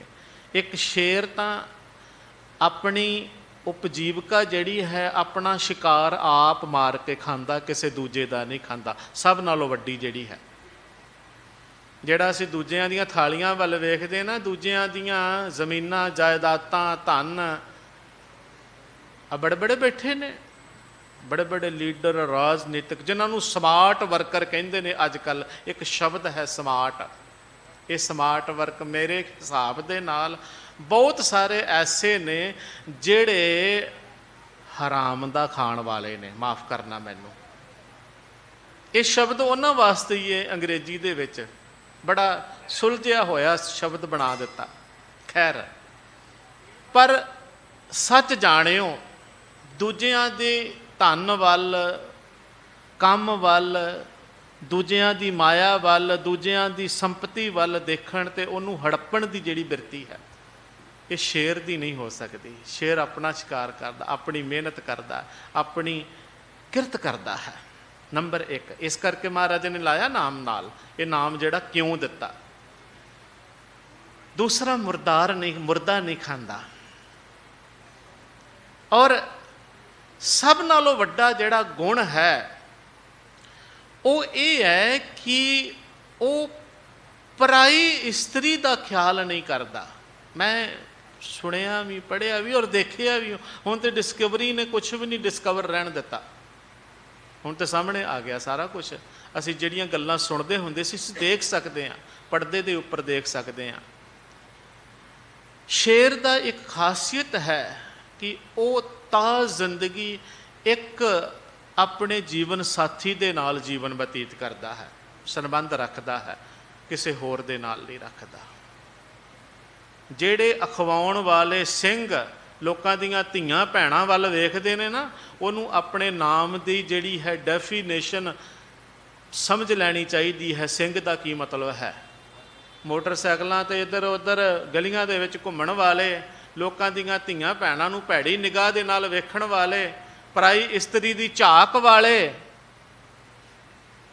ਸਿੰਘ ਨਹੀਂ ਹੋ ਸਕਦੇ। ਮਾਫ਼ ਕਰਨਾ, ਸਿੰਘ ਨਹੀਂ ਦੇਖਦਾ। ਇਸ ਕਰਕੇ ਮਹਾਰਾਜ ਨੇ ਇਹ ਸਾਡੇ ਨਾਮ ਦੇ ਨਾਲ ਲਾਇਆ, ਸਾਡੀ ਪਹਿਚਾਨ ਹੈ। ਖੈਰ, ਹਜ਼ੂਰ ਨੇ ਜਿਹੜੇ ਨਾਮ ਦਿੱਤੇ ਨੇ ਇਹ ਬੜੇ ਭਾਵ ਪੂਰਤ ਨੇ, ਪਰ ਜਿਹੜੇ ਅਸੀਂ ਲਾਈ ਫਿਰਦੇ ਹਾਂ ਉਹ ਸਾਡੀ ਜ਼ਾਤੀ ਹੰਗਤਾ ਦੇ ਸੂਚਕ ਨੇ, ਸਾਡੇ ਹੰਕਾਰ ਦੇ ਪ੍ਰਤੀਕ ਨੇ। ਮਹਾਰਾਜ ਨੇ ਸਾਹਿਬ ਕਹਿੰਦੇ ਨੇ, ਮੈਂ ਬੇਨਤੀ ਕਰ ਰਿਹਾ ਸੀ ਕਿ ਜਾਤ ਪਾਤ ਨੂੰ ਕੋਈ ਜਗ੍ਹਾ ਨਹੀਂ ਦਿੱਤੀ, ਕੋਈ ਥਾਂ ਨਹੀਂ ਦਿੱਤੀ। ਆਪ ਬਾਲਾ ਪ੍ਰੀਤਮ ਗੁਰੂ ਹਰਕ੍ਰਿਸ਼ਨ ਸਾਹਿਬ ਮਹਾਰਾਜ ਜੀ ਦਾ ਅਸੀਂ ਮਨਾ ਰਹੇ ਹਾਂ ਗੁਰਪੁਰਬ। ਗੁਰੂ ਹਰਕ੍ਰਿਸ਼ਨ ਸਾਹਿਬ ਮਹਾਰਾਜ ਬਾਰੇ ਅਸੀਂ ਇਹ ਸ਼ਬਦ ਪੜ੍ਹਦੇ ਹਾਂ, ਗਾਉਂਦੇ ਹਾਂ, श्री हर कृष्ण ते आइए जिस डिठै सब दुख जाए। गुरु हरकृष्ण साहब महाराज जी ਉਹ ਨੇ ਜਿਨ੍ਹਾਂ ਨੂੰ ਵੇਖਿਆ ਸਾਰੇ ਹੀ ਦੁੱਖ ਦੂਰ ਹੋ ਜਾਂਦੇ ਨੇ। ਸਭ ਦੁੱਖ ਜਾਏ। ਸਭ ਦੁੱਖ ਦਾ ਮਤਲਬ ਖਾਲੀ ਬੁਖਾਰ, ਖਾਂਸੀ ਜਾਂ ਚੇਚਕ ਜਾਂ ਚਮੜੀ ਦੇ ਰੋਗ ਜਾਂ ਹਾਰਟ ਜਾਂ ਮਾਨਸਿਕ ਹੀ ਨਹੀਂ, ਅਸੀਂ ਕੇਵਲ ਸਰੀਰਕ ਰੋਗਾਂ ਤੱਕ ਰਹਿੰਦੇ। ਸਭ ਦੁੱਖ ਜਾਏ ਦਾ ਮਤਲਬ ਸਾਰੇ ਹੀ ਦੁੱਖ, ਚਾਹੇ ਉਹ ਸਰੀਰ ਨਾਲ ਸੰਬੰਧਿਤ ਨੇ, ਚਾਹੇ ਉਹ ਮਨ ਨਾਲ ਸੰਬੰਧਿਤ ਨੇ, ਜਾਂ ਇਸ ਤੋਂ ਵੀ ਅੱਗੇ ਨੇ। ਬੜੇ ਬੜੇ ਵੱਡੇ ਦੁੱਖ ਨੇ। ਹੁਣ ਜਦੋਂ ਅਸੀਂ ਇਤਿਹਾਸ ਪੜ੍ਹਾਂਗੇ ਨਾ, ਤੇ ਇਸ ਗੱਲ ਦਾ ਰਹੱਸ ਸੱਚ ਜਿਹੜਾ ਹੈ ਉਹ ਸਾਡੇ ਸਾਹਮਣੇ ਆਏਗਾ। ਕਿਹੜੇ ਕਿਹੜੇ ਦੁੱਖ ਹਜ਼ੂਰ ਦੂਰ ਕਰਦੇ ਨੇ। ਬੜੇ ਬੜੇ ਵੱਡੇ ਰੋਗ ਨੇ। ਇਹਨਾਂ ਸਰੀਰਕ ਰੋਗਾਂ ਤੋਂ ਵੀ ਬਹੁਤ ਵੱਡੇ ਰੋਗ ਨੇ। ਅਸੀਂ ਤਾਂ ਸਰੀਰਕ ਰੋਗਾਂ ਦੇ ਕਾਰਨ ਹੀ ਧਰਮ ਛੱਡ ਦਿੰਦੇ ਹਾਂ। ਕਿਸੇ ਨੂੰ ਕੋਈ ਮਾਨਸਿਕ ਬਿਮਾਰੀ ਆ ਗਈ ਤੇ ਅੱਜ ਕੱਲ੍ਹ ਪਾਸਟਰ ਬੜੇ ਫਿਰਦੇ ਨੇ। ਮੈਂ ਹੈਰਾਨ ਸੀ ਤੂੰ ਕੋਈ ਕਵੇ ਨਾ ਕਿ ਇਹ ਸ਼ਾਇਦ ਜਾਣਬੁੱਝ ਕੇ ਟਿੱਪਣੀ ਕੀਤੀ ਜਾ ਰਹੀ ਹੈ, ਪਰ ਸੱਚਾਈ ਹੈ। ਸੱਚ ਬੋਲਣ ਲੱਗਿਆਂ ਫਿਰ ਝਿਜਕਣਾ ਨਹੀਂ ਚਾਹੀਦਾ। ਕਹਿੰਦੇ ਨੇ ਉਹ ਹੱਥ ਜਿਹਾ ਲਾ ਦਿੰਦੇ ਨੇ। ਪਹਿਲਾਂ ਤਾਂ ਲੋਕ ਜਿਹੜੇ ਨੇ ਉਹ ਇਕੱਠੇ ਕੀਤੇ ਜਾਂਦੇ ਨੇ, ਉਹਨਾਂ ਨੂੰ ਟ੍ਰੇਨਿੰਗ ਦਿੱਤੀ ਜਾਂਦੀ ਹੈ ਧਰਮ ਦਾ ਪ੍ਰਚਾਰ ਕਰਨ ਵਾਸਤੇ। ਕੁਛ ਪੈਸਾ, ਕੁਛ ਧਨ ਜਿਹੜਾ ਹੈ ਉਹ ਉਹਨਾਂ ਧਰਮ ਦੇ ਲੋਕਾਂ ਦੇ ਵੱਲੋਂ, ਈਸਾਈ ਮਤ ਦੇ ਵੱਲੋਂ ਜਿਹੜਾ ਹੈ ਉਹ ਵੱਖਰਾ ਜਿਹੜਾ ਹੈ ਪੈਕੇਜ ਰੱਖਿਆ ਜਾਂਦਾ ਹੈ। ਔਰ ਖੂਬ ਉਹ ਪੈਸਾ ਜਿਹੜਾ ਹੈ ਉਹਨਾਂ ਪ੍ਰਚਾਰਕਾਂ, ਸੋ ਕਾਲਡ ਅਖੌਤੀ ਪ੍ਰਚਾਰਕਾਂ ਨੂੰ ਦਿੱਤਾ ਜਾਂਦਾ ਹੈ, ਜਿਹਦੀ ਉਹ ਵਰਤੋਂ ਕਰਦੇ ਨੇ ਕੁਛ ਗਰੀਬ ਲੋਕਾਂ ਦੀ ਮਜਬੂਰੀ ਦਾ ਫਾਇਦਾ ਉਠਾ ਕੇ, ਜਿਨ੍ਹਾਂ ਦੇ ਕੋਲ ਕੰਮ ਕਾਜ ਨਹੀਂ ਹੈ, ਕਿਰਤ ਨਹੀਂ ਹੈ। ਇਹ ਬੜਾ ਵੱਡਾ ਦੁਖਾਂਤ ਹੈ। ਮਜਬੂਰੀ ਜਿਹੜੀ ਇਹ ਬੰਦੇ ਨੂੰ ਕਿਤੇ ਦੀ ਕਿਤੇ ਲੈ ਜਾਂਦੀ ਹੈ। ਉਹ ਲੋਕ ਜਿਹੜੇ ਨੇ ਉਹਨਾਂ ਦੀ ਬਿਮਾਰੀ ਦੀ ਮਜਬੂਰੀ ਦਾ ਫਾਇਦਾ ਉਠਾ ਕੇ, ਗਰੀਬੀ ਦੀ ਮਜਬੂਰੀ ਦਾ ਫਾਇਦਾ ਉਠਾ ਕਰਕੇ, ਪੈਸੇ ਵਾਸਤੇ, ਧਨ ਵਾਸਤੇ, ਪੇਟ ਵਾਸਤੇ ਬੰਦਾ ਕੀ ਨਹੀਂ ਕਰਦਾ, ਧਰਮ ਵੀ ਤਿਆਗ ਦਿੰਦਾ ਹੈ। ਧਰਮ ਵੀ ਤਿਆਗ ਦਿੰਦਾ ਹੈ। ਉਹਨਾਂ ਲੋਕਾਂ ਨੇ ਇਸ ਤਰ੍ਹਾਂ ਦਾ ਇੱਕ ਬਣਾਇਆ ਹੋਇਆ ਹੈ ਸਿਸਟਮ ਕਿ ਕੁਛ ਲੋਕ ਜਿਹੜੇ ਨੇ ਉਹਨਾਂ ਨੂੰ ਟ੍ਰੇਨਿੰਗ ਦੇ ਕੇ ਉਹ ਸਿਰ ਪੈਰ ਮਾਰਦੇ ਨੇ, ਆਉਂਦੇ ਨੇ। ਫਿਰ ਉਹਨਾਂ ਨੂੰ ਉਹ ਜਿਹੜੇ ਅਖੌਤੀ ਪ੍ਰਚਾਰਕ ਨੇ ਉਹ ਅੱਗੇ ਆ ਕਰਕੇ ਉਹਨਾਂ ਦੇ ਵਾਸਤੇ ਦੁਆ ਕਰਦੇ ਨੇ, ਜਾਂ ਕੁਛ ਵੀ ਤੁਸੀਂ ਦੇਖਦੇ ਹੀ ਹੋ। ਮੈਨੂੰ ਬਹੁਤਾ ਬੋਲ ਕੇ ਦੱਸਣ ਦੀ ਲੋੜ ਨਹੀਂ ਉਹ ਕੀ ਕਰਦੇ ਨੇ। ਤੇ ਉਹਨਾਂ ਦੇ ਸਟੇਟਮੈਂਟਾਂ ਦਿੱਤੀਆਂ ਜਾਂਦੀਆਂ ਨੇ ਤਾਂ ਕਿ ਲੋਕ ਅਟਰੈਕਟਿਵ ਹੋਣ। ਲੋਕ ਜਿਹੜੇ ਨੇ ਉਹਨਾਂ ਦੇ ਵੱਲ ਜਾਣ ਕੇ ਇਹ ਤੇ ਬੜੇ ਦੁੱਖ ਦੂਰ ਕਰਦੇ ਨੇ ਭਾਈ, ਇਹ ਤੇ ਬਿਮਾਰੀਆਂ ਦੂਰ ਕਰਦੇ ਨੇ, ਇਹ ਤੇ ਭੂਤ ਪ੍ਰੇਤ ਕੱਢ ਦਿੰਦੇ ਨੇ। ਮਹਾਰਾਜ ਨੇ ਕਿਹਾ ਸੀ ਭੂਤ ਪ੍ਰੇਤ ਜਿਹੜੇ ਨੇ ਨਾ, ਇਹ ਖਿਆਲ ਜਿਹੜਾ ਹੈ ਉਹਨਾਂ ਦਾ ਹੈ ਜਿਹੜੇ ਭਰਮੀ ਲੋਕ ਨੇ, ਜਿਹੜੇ ਸੱਚ ਦੇ ਨਾਲ ਜੁੜਦੇ ਨੇ, ਜਿਹੜੇ ਜਪਜੀ ਸਾਹਿਬ ਪੜ੍ਹਦੇ ਨੇ ਨਾ, ਉਹਨਾਂ ਨੂੰ ਕੋਈ ਭੂਤ ਪ੍ਰੇਤ ਵਾਲਾ ਖਿਆਲ ਜਿਹੜਾ ਹੈ ਉਹਨਾਂ ਦੇ ਅੰਦਰ ਨਹੀਂ ਆਉਂਦਾ, ਤੇ ਨਾ ਹੀ ਉਹਨਾਂ ਕੋਈ ਤੰਗ ਕਰਦਾ ਹੈ, ਪਰੇਸ਼ਾਨ ਕਰਦਾ ਹੈ। ਸੱਚ ਤੋਂ ਕੋਹਾਂ ਦੂਰ ਬੈਠੇ ਲੋਕ ਜਿਹੜੇ ਭਰਮਾਂ ਵਿੱਚ ਫਸੇ ਹੋਏ ਨੇ, ਉਹਨਾਂ ਦੇ ਵਾਸਤੇ ਇਹ ਕਹਾਣੀਆਂ ਨੇ ਤੇ ਉਹਨਾਂ ਨੂੰ ਵਰਗਲਾਇਆ ਜਾਂਦਾ ਹੈ। ਫਿਰ ਮੈਂ ਤਾਂ ਬੇਨਤੀ ਇਹ ਕਰਨ ਲੱਗਾ ਸੀ ਵੀ ਜੇ ਇਹ ਬਿਮਾਰੀਆਂ ਦੂਰ ਹੁੰਦੀਆਂ ਨੇ ਇਸ ਤਰ੍ਹਾਂ ਦੇ ਨਾਲ, ਇਹੋ ਜਿਹੇ ਲੋਕਾਂ ਦੇ ਕੋਲ ਕੋਈ ਜਾਦੂ ਦੀ ਛੜੀ ਹੈ ਵੀ ਉਹ ਦੂਰ ਕਰ ਸਕਣ, ਤੇ ਉਹਨਾਂ ਦਾ ਜਿਹੜਾ ਸਭ ਨਾਲੋਂ ਵੱਡਾ ਧਾਰਮਿਕ ਆਗੂ ਵਿਚਾਰਾ ਉਹ ਵੀਲ ਚੇਅਰ ਦੇ ਉੱਪਰ ਮੈਂ ਵੇਖਿਆ, ਉਹਦੀ ਫੋਟੋ ਵੀ ਅਖਬਾਰ ਦੇ ਉੱਪਰ ਆਈ, ਪੋਪ ਸਾਹਿਬ ਜਿਹੜੇ ਸੀਗੇ ਵੀਲ ਚੇਅਰ ਦੇ ਉੱਪਰ। ਤੇ ਕਈਆਂ ਨੇ ਆਖਿਆ ਵੀ ਜਿਹੜੇ ਸੁਹਿਰਦ ਤੇ ਸੂਝਵਾਨ ਸਨ ਵੀ ਆਹ ਜਿਹੜੇ ਪੰਜਾਬ ਦੇ ਵਿੱਚ ਲੱਗੇ ਫਿਰਦੇ ਨੇ ਇਹਨਾਂ ਨੂੰ ਭੇਜੋ ਪੌਪ ਜੀ ਦੇ ਕੋਲ। ਉਹਨਾਂ ਦੀ ਵੀਲ ਚੇਅਰ ਤੋਂ ਕਹਿੰਦੇ ਨੇ ਭੱਜਣ ਲੱਗ ਪੈਂਦੇ ਨੇ, ਪਾਸਟਰ ਸਾਹਿਬ ਜੀ ਦੇ ਉੱਪਰ ਹੱਥ ਫੇਰ ਦਿੰਦੇ ਨੇ ਤੇ ਉਹ ਉੱਠ ਕੇ ਵੀਲ ਚੇਅਰ ਛੱਡ ਕੇ ਦੌੜਨ ਲੱਗ ਪੈਂਦਾ ਹੈ। ਉਹ ਵੀ ਦੌੜਨ ਲੱਗ ਪੈਣ ਵਿਚਾਰੇ, ਉਹ ਤੇ ਆਗੂ ਨੇ ਉਹਨਾਂ ਦੇ, ਹੋਰ ਵੀ ਬਹੁਤ ਸਾਰੇ ਨੇ ਕਿੱਸੇ ਇੱਦਾਂ ਦੇ। ਪਰ ਵੇਖੋ ਕਿੱਦਾਂ ਭਰਮ ਜਾਲ ਜਿਹੜਾ ਹੈ ਫੈਲਾਇਆ ਹੋਇਆ ਹੈ, ਇਹ ਸਮਝਣ ਦੀ ਲੋੜ ਹੈ। ਇਹਨਾਂ ਦੁੱਖਾਂ ਦੇ ਨਾਲੋਂ ਹੋਰ ਬੜੇ ਦੁੱਖ ਜਿਹੜੇ ਨੇ, ਜਿਹੜੇ ਮਨੁੱਖਤਾ ਨੂੰ ਚੰਬੜੇ ਹੋਏ ਨੇ। ਗੁਰੂ ਹਰਕ੍ਰਿਸ਼ਨ ਸਾਹਿਬ ਮਹਾਰਾਜ ਜੀ ਜਦੋਂ ਗੁਰਤਾ ਗੱਦੀ ਤੇ ਬਿਰਾਜਮਾਨ ਹੋਏ ਨਾ, ਤੇ ਬਿਰਾਜਮਾਨ ਹੁੰਦਿਆਂ ਹੀ ਉਹਨਾਂ ਦੇ ਵਿੱਚ ਜਿਹੜੀ ਗ੍ਰੀਨ ਲੀਜ਼ ਇਤਿਹਾਸਕਾਰ ਨੇ ਨਾ, ਉਹਨਾਂ ਦੀ ਜਿਹੜੀ ਵਿਸ਼ੇਸ਼ ਤੌਰ ਦੇ ਉੱਪਰ ਆਬਾ ਦਾ ਬਿਆਨ ਕੀਤਾ ਹੈ, ਉਹਨਾਂ ਦੀ ਸ਼ੋਭਾ ਵਡਿਆਈ ਲਿਖੀ ਹੈ, ਉਹ ਲਿਖੀ ਹੈ ਪਿਓਰਿਟੀ, ਨਿਰਮਲਤਾ। ਛੋਟੀ ਆਯु, ਸਰੀਰ ਦੀ ਅਵਸਥਾ ਛੋਟੀ ਹੈ, ਲੇਕਿਨ ਆਤਮਿਕ ਅਵਸਥਾ ਇੰਨੀ ਉੱਚੀ ਹੈ, ਇੰਨੀ ਵੱਡੀ ਹੈ ਕਿ ਵੱਡੇ ਵੱਡੇ ਰੋਗੀ ਦੁਖੀ ਵੀ ਉਹਨਾਂ ਦੇ ਦਰਸ਼ਨ ਕਰ ਲੈਂਦੇ ਨੇ, ਉਹਨਾਂ ਨੂੰ ਦੇਖ ਲੈਂਦੇ ਨੇ ਤੇ ਉਹਨਾਂ ਦੇ ਵੀ ਦੁੱਖ ਦੂਰ ਹੋ ਜਾਂਦੇ ਨੇ। ਭਾਈ ਸੰਤੋਖ ਸਿੰਘ ਜੀ ਨੇ ਲਿਖਿਆ, ਬੇਸ਼ੱਕ ਭਾਈ ਸੰਤੋਖ ਸਿੰਘ ਜੀ ਦੀਆਂ ਲਿਖਤਾਂ ਦੇ ਵਿੱਚ ਬਹੁਤ ਸਾਰੀਆਂ ਗੱਲਾਂ ਐਸੀਆਂ ਜਿਹੜੀਆਂ ਸਿਧਾਂਤ ਅਤੇ ਵਿਚਾਰਧਾਰਾ ਦੇ ਵਿਪਰੀਤ ਨਜ਼ਰ ਆਉਂਦੀਆਂ ਨੇ, ਪਤਾ ਨਹੀਂ ਉਹਨਾਂ ਵੱਲੋਂ ਲਿਖੀਆਂ ਜਾਂ ਫਿਰ ਗੁਰੂ ਦੋਖੀਆਂ ਦੇ ਵੱਲੋਂ ਵਿੱਚ ਪਾਈਆਂ ਗਈਆਂ, ਇਹ ਇੱਕ ਵੱਖਰਾ ਵਿਸ਼ਾ ਹੈ। ਪਰ ਜਿਹੜੀ ਗੁਰੂ ਹਰਕ੍ਰਿਸ਼ਨ ਸਾਹਿਬ ਮਹਾਰਾਜ ਬਾਰੇ ਉਹਨਾਂ ਨੇ ਗੱਲ ਲਿਖੀ, ਉਹ ਕਹਿੰਦੇ ਨੇ ਕਿ ਗੁਰੂ ਹਰਕ੍ਰਿਸ਼ਨ ਸਾਹਿਬ ਮਹਾਰਾਜ ਜੀ ਦੇ ਦਰਸ਼ਨ ਪਰਸਨ ਦੇ ਨਾਲ, ਕਹਿੰਦੇ ਨੇ ਉਹਨਾਂ ਦੇ ਦਰਸ਼ਨ ਕਰ ਲਈਏ ਤੇ ਮਨ ਟਿਕ ਜਾਂਦਾ ਹੈ, ਸਕੂਨ ਮਿਲ ਜਾਂਦਾ ਹੈ। ਜਿਵੇਂ ਬਾਣੀ ਦੇ ਵਿੱਚ ਲਿਖਿਆ, ਪਾਤਸ਼ਾਹ ਗੁਰੂ ਰਾਮਦਾਸ ਮਹਾਰਾਜ ਜੀ ਦੀ ਬਾਬਤ, ਬਾਕੀ ਗੁਰੂ ਸਾਹਿਬਾਨਾਂ ਦੇ ਬਾਬਤ ਬਾਣੀ ਦੇ ਵਿੱਚ ਲਿਖਿਆ ਹੋਇਆ ਹੈ, ਗੁਰ ਡਿੱਠਾ ਤਾਂ ਮਨ ਸਾਧਾਰਿਆ, ਗੁਰੂ ਨੂੰ ਵੇਖਿਆ ਤੇ ਮਨ ਟਿਕ ਗਿਆ। ਗੁਰੂ ਐਸਾ ਹੋਵੇ ਜਿਹਨੂੰ ਵੇਖ ਕਰਕੇ ਭਟਕਦਾ ਹੋਇਆ, ਡਿੱਗਦਾ ਹੋਇਆ, ਢਹਿੰਦਾ ਹੋਇਆ ਦੁਖੀ ਮਨ ਜਿਹੜਾ ਹੈ ਉਹ ਟਿਕ ਜਾਵੇ, ਉਹਨੂੰ ਸਕੂਨ ਮਿਲ ਜਾਵੇ, ਸ਼ਾਂਤੀ ਮਿਲ ਜਾਵੇ। ਕਹਿੰਦੇ ਨੇ ਗੁਰੂ ਹਰਕ੍ਰਿਸ਼ਨ ਸਾਹਿਬ ਮਹਾਰਾਜ ਐਸੇ ਹਨ ਜਿਨ੍ਹਾਂ ਦੇ ਦਰਸ਼ਨ ਤੇ ਹਰਸਨ ਮਿਲੇ, ਪਗ ਪਰਸਨ ਸੁਖਦਾਏ। ਜਿਨ੍ਹਾਂ ਦੇ ਦਰਸ਼ਨ ਦੇ ਨਾਲ ਹਰਸਨ ਮਿਲੇ, ਖੁਸ਼ੀ ਮਿਲਦੀ ਹੈ। ਇਹ ਖੁਸ਼ੀ ਕਿਹੜੀ ਹੈ? ਇਹ ਆਤਮਿਕ ਖੁਸ਼ੀ ਹੈ, ਇਹ ਆਤਮਿਕ ਖੇੜਾ ਹੈ। ਦਰਸ਼ਨ ਤੇ ਹਰਸਨ ਮਿਲੇ, ਪੱਗ ਪਰਸਨ ਸੁਖਦਾਏ। ਜੇ ਉਹਨਾਂ ਦੇ ਕੋਈ ਚਰਨਾਂ ਨੂੰ ਪਰਸ ਲਵੇ, ਪੱਗ ਦਾ ਮਤਲਬ ਚਰਨ, ਜੇ ਉਹਨਾਂ ਦੇ ਪੱਗਾਂ ਨੂੰ, ਉਹਨਾਂ ਦੇ ਚਰਨਾਂ ਨੂੰ ਕੋਈ ਪਰਸ ਲੈਂਦਾ ਹੈ ਤੇ ਉਹ ਸਾਰੇ ਹੀ ਸੁਖ ਪਾ ਲੈਂਦਾ ਹੈ ਜੀਵਨ। ਪੱਗ ਪਰਸਨ ਸੁਖਦਾਏ, ਜਨ ਹਰਸਨ ਸਰਸਨ ਸਦਾ, ਸ਼੍ਰੀ ਹਰਿ ਕ੍ਰਿਸ਼ਨ ਸੁਭਾਏ। ਜਨ ਹਰਸਨ ਸਰਸਨ, ਸਰਸਨ ਦਾ ਮਤਲਬ ਰਸ ਦੇ ਨਾਲ ਭਰ ਜਾਂਦਾ ਹੈ। ਜਨ ਹਰਸਨ ਸਰਸਨ ਸਦਾ, ਉਹ ਜਨ ਸਦਾ ਖੁਸ਼ ਤੇ ਰਸ ਦੇ ਨਾਲ ਉਹਦਾ ਜੀਵਨ ਭਰਿਆ ਰਹਿੰਦਾ ਹੈ, ਜਿਹਦੇ ਉੱਪਰ ਸ਼੍ਰੀ ਹਰਿਕ੍ਰਿਸ਼ਨ ਸੁਭਾਏ, ਗੁਰੂ ਹਰਕ੍ਰਿਸ਼ਨ ਸਾਹਿਬ ਮਹਾਰਾਜ ਕਿਰਪਾ ਕਰਦੇ ਨੇ ਜਿਹਦੇ ਉੱਪਰ। ਐਵੇਂ ਨਹੀਂ ਕਿਹਾ ਸ਼੍ਰੀ ਹਰਿਕ੍ਰਿਸ਼ਨ ਤੇ ਆਈਐ, ਸ਼੍ਰੀ ਹਰਿਕ੍ਰਿਸ਼ਨ ਤੇ ਆਈਐ।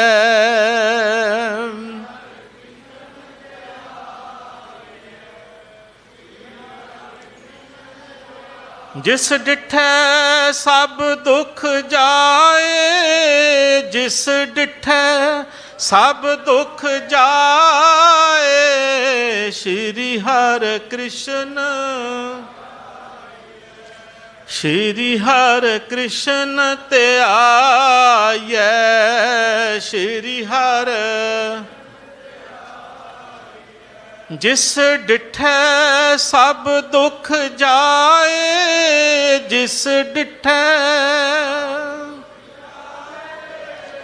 ਸ਼੍ਰੀ ਹਰਿ ਕ੍ਰਿਸ਼ਨ ਤੇ ਆਈਐ, ਸ਼੍ਰੀ ਹਰਿ। ਐਸੇ ਗੁਰੂ ਹਰਕ੍ਰਿਸ਼ਨ ਸਾਹਿਬ ਮਹਾਰਾਜ ਹੁਣ ਦੁੱਖ ਦੂਰ ਕਿਵੇਂ ਕਰਦੇ ਨੇ?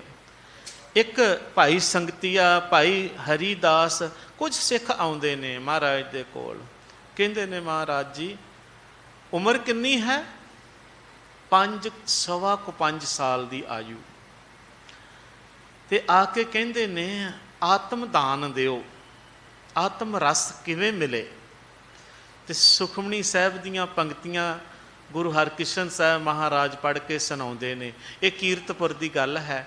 ਉਹ ਕੀਰਤਪੁਰ ਧਰਤੀ ਜਿਨ੍ਹਾਂ ਨੂੰ ਬਾਗਾਂ ਦੀ ਧਰਤੀ ਕਿਹਾ ਜਾਂਦਾ ਸੀ, ਜਿੱਥੇ ਕੀਰਤੀ ਦੇ ਮਾਲਕ ਗੁਰੂ ਹਰਿਰਾਏ ਸਾਹਿਬ ਮਹਾਰਾਜ ਜੀ ਦਾ ਪ੍ਰਕਾਸ਼ ਹੋਇਆ, ਜਿੱਥੇ ਜਸਟਿਸ ਕਰਨ ਵਾਲੇ ਸਤਿਗੁਰੂ, ਸੰਸਾਰ ਨੂੰ ਨਿਆਂ ਦੇਣ ਵਾਲੇ ਮੀਰੀ ਪੀਰੀ ਦੇ ਮਾਲਕ ਗੁਰੂ ਹਰਗੋਬਿੰਦ ਸਾਹਿਬ ਪਾਤਸ਼ਾਹ ਜੀ ਨੇ ਆ ਕੇ ਚਰਨ ਪਾਏ। ਸਭ ਤੋਂ ਪਹਿਲਾਂ ਉਹਨਾਂ ਦੇ ਵੱਡੇ ਸਪੁੱਤਰ ਆਏ, ਗੁਰੂ ਹਰਰਾਏ ਸਾਹਿਬ ਮਹਾਰਾਜ ਜੀ ਦੇ ਪਿਤਾ ਮਹਾਰਾਜ ਜੀ।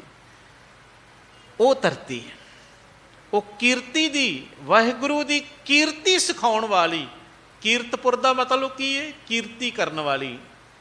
ਜਿੱਥੇ ਕੀਰਤੀ ਹੈ, ਕਰਤਾਰਪੁਰ ਕੀ ਹੈ? ਜਿੱਥੇ ਕਰਤਾਰ ਵਸਦਾ ਹੈ, ਜਿੱਥੇ ਕੀਰਤੀ ਵਸਦੀ ਹੈ। ਕੀਰਤੀ, ਸਿਫਤ, ਸਲਾਹ, ਵਡਿਆਈ, ਪਰਮਾਤਮਾ ਦੀ ਬੰਦਗੀ। ਗੁਰੂ ਨੇ ਜਿਹੜੇ ਸ਼ਹਿਰ ਵਸਾਏ ਨੇ ਕਿਸੇ ਜਾਤੀ ਹੰਕਾਰ ਨੂੰ ਵਧਾਉਣ ਵਾਸਤੇ ਨਹੀਂ, ਜਿੱਦਾਂ ਕਿਸੇ ਦੇ ਨਾਮ ਦੇ ਉੱਪਰ ਵਸਾ ਦਿੱਤਾ, ਕਿਸੇ ਬੰਦੇ ਕੁਬੰਦੇ ਦੇ। ਅੱਜ ਕੱਲ੍ਹ ਇੱਦਾਂ ਹੀ ਸੜਕਾਂ ਦੇ, ਸਟਰੀਟਾਂ ਦੇ ਜਾਂ ਸ਼ਹਿਰਾਂ ਦੇ ਨਾਮ ਜਿਹੜੇ ਨੇ ਉਹ ਰੱਖੇ ਜਾਂਦੇ ਨੇ। ਜਿਹਦੇ ਕੋਲ 4 ਪੈਸੇ ਨੇ ਉਹ ਆਪਣਾ ਬੋਰਡ ਲਵਾ ਲੈਂਦਾ ਹੈ। ਕਿਸੇ ਨੂੰ 4 ਪੈਸੇ ਕਿਸੇ ਸੁਸਾਇਟੀ ਨੂੰ ਦੇ ਦਿੱਤੇ, ਉਹਨੇ ਉਸ ਬੰਦੇ ਦਾ ਨਾਮ ਲਿਖਾ ਦਿੱਤਾ ਉਹਦੇ ਉੱਪਰ।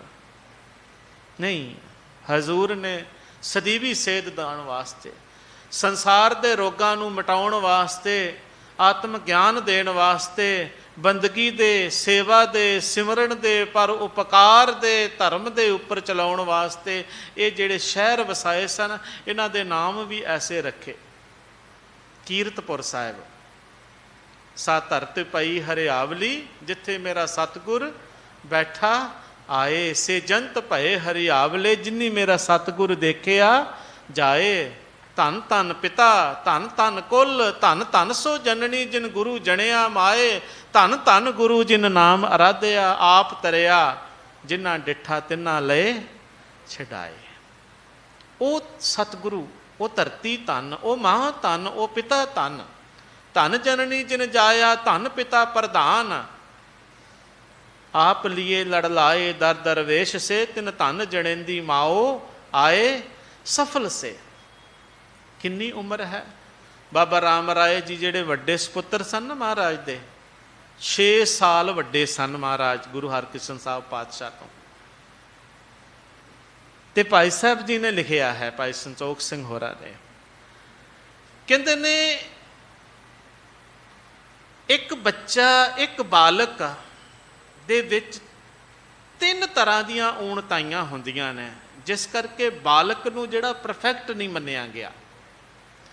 ਪਹਿਲੀ ਕਿ ਬਾਲਕ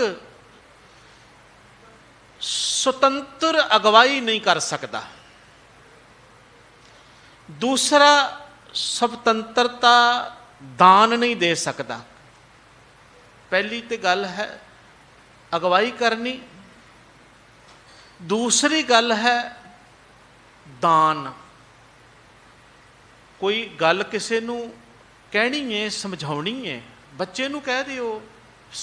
ਬਹੁਤ ਘੱਟ ਹੋਣਗੇ ਸੰਸਾਰ ਦੇ ਵਿੱਚ ਐਸੀਆਂ ਸ਼ਖਸੀਅਤਾਂ ਜਿਨ੍ਹਾਂ ਨੇ ਅਗਵਾਈ ਕੀਤੀ ਹੋਵੇ, ਬਾਲਕਾਂ ਨੇ, ਬੱਚਿਆਂ ਨੇ, ਔਰ ਸੁਤੰਤਰ ਅਗਵਾਈ ਕੀਤੀ ਹੋਏ, ਬਿਨਾਂ ਕਿਸੇ ਭੇਦਭਾਵ ਤੋਂ ਕੀਤੀ ਹੋਏ, ਹਿੰਦੂ ਮੁਸਲਮਾਨ ਦਾ ਵਿਤਕਰਾ ਛੱਡ ਕੇ ਕੀਤੀ ਹੋਵੇ। ਗੁਰੂ ਹਰਕ੍ਰਿਸ਼ਨ ਸਾਹਿਬ ਮਹਾਰਾਜ ਜੀ ਦੇ ਕੋਲ ਮੁਸਲਮਾਨ ਫਕੀਰ ਚੱਲ ਕੇ ਆਉਂਦੇ ਨੇ। ਰੋਪੜ ਦੇ 3 ਮੁਸਲਮਾਨ ਫਕੀਰਾਂ ਦਾ ਜ਼ਿਕਰ ਹੈ ਇਤਿਹਾਸ ਦੇ ਵਿੱਚ, ਜਿਹੜੇ ਗੁਰੂ ਹਰਕ੍ਰਿਸ਼ਨ ਸਾਹਿਬ ਮਹਾਰਾਜ ਦੇ ਕੋਲ ਪਹੁੰਚਦੇ ਨੇ ਔਰ ਆਪਣਾ ਰਾਹ ਰੋਸ਼ਨ ਕਰਦੇ ਨੇ, ਸੁਚੱਜੀ ਅਗਵਾਈ ਪ੍ਰਾਪਤ ਕਰਦੇ ਨੇ। ਭਾਈ ਸਾਹਿਬ ਨੇ ਲਿਖਿਆ, ਬਾਲ ਬੈਸ ਬ੍ਰਿਧ ਗਿਆਨ ਮੈਂ ਸਮਰੱਥ ਸ਼੍ਰੀ ਗੁਰਦੇਵ। ਪਹਿਲੀ ਗੱਲ ਕਿ ਬਾਲਕ ਦੇ ਵਿੱਚ ਸਮਰੱਥਾ ਨਹੀਂ, ਉਹ ਅਗਵਾਈ ਕਰ ਸਕੇ। ਦੂਜੀ ਗੱਲ ਕਿ ਬਾਲਕ ਦੇ ਵਿੱਚ ਇਹ ਸਮਰੱਥਾ ਨਹੀਂ ਕਿ ਉਹ ਸੁਤੰਤਰ ਜਿਹੜਾ ਹੈ, ਸੁਤੰਤਰਤਾ ਜਿਹੜੀ ਹੈ ਉਹ ਦੇ ਸਕੇ। ਤੇ ਤੀਸਰਾ, ਦਾਨ ਦੇ ਸਕੇ ਆਪਣੀ ਮਰਜ਼ੀ ਦੇ ਨਾਲ।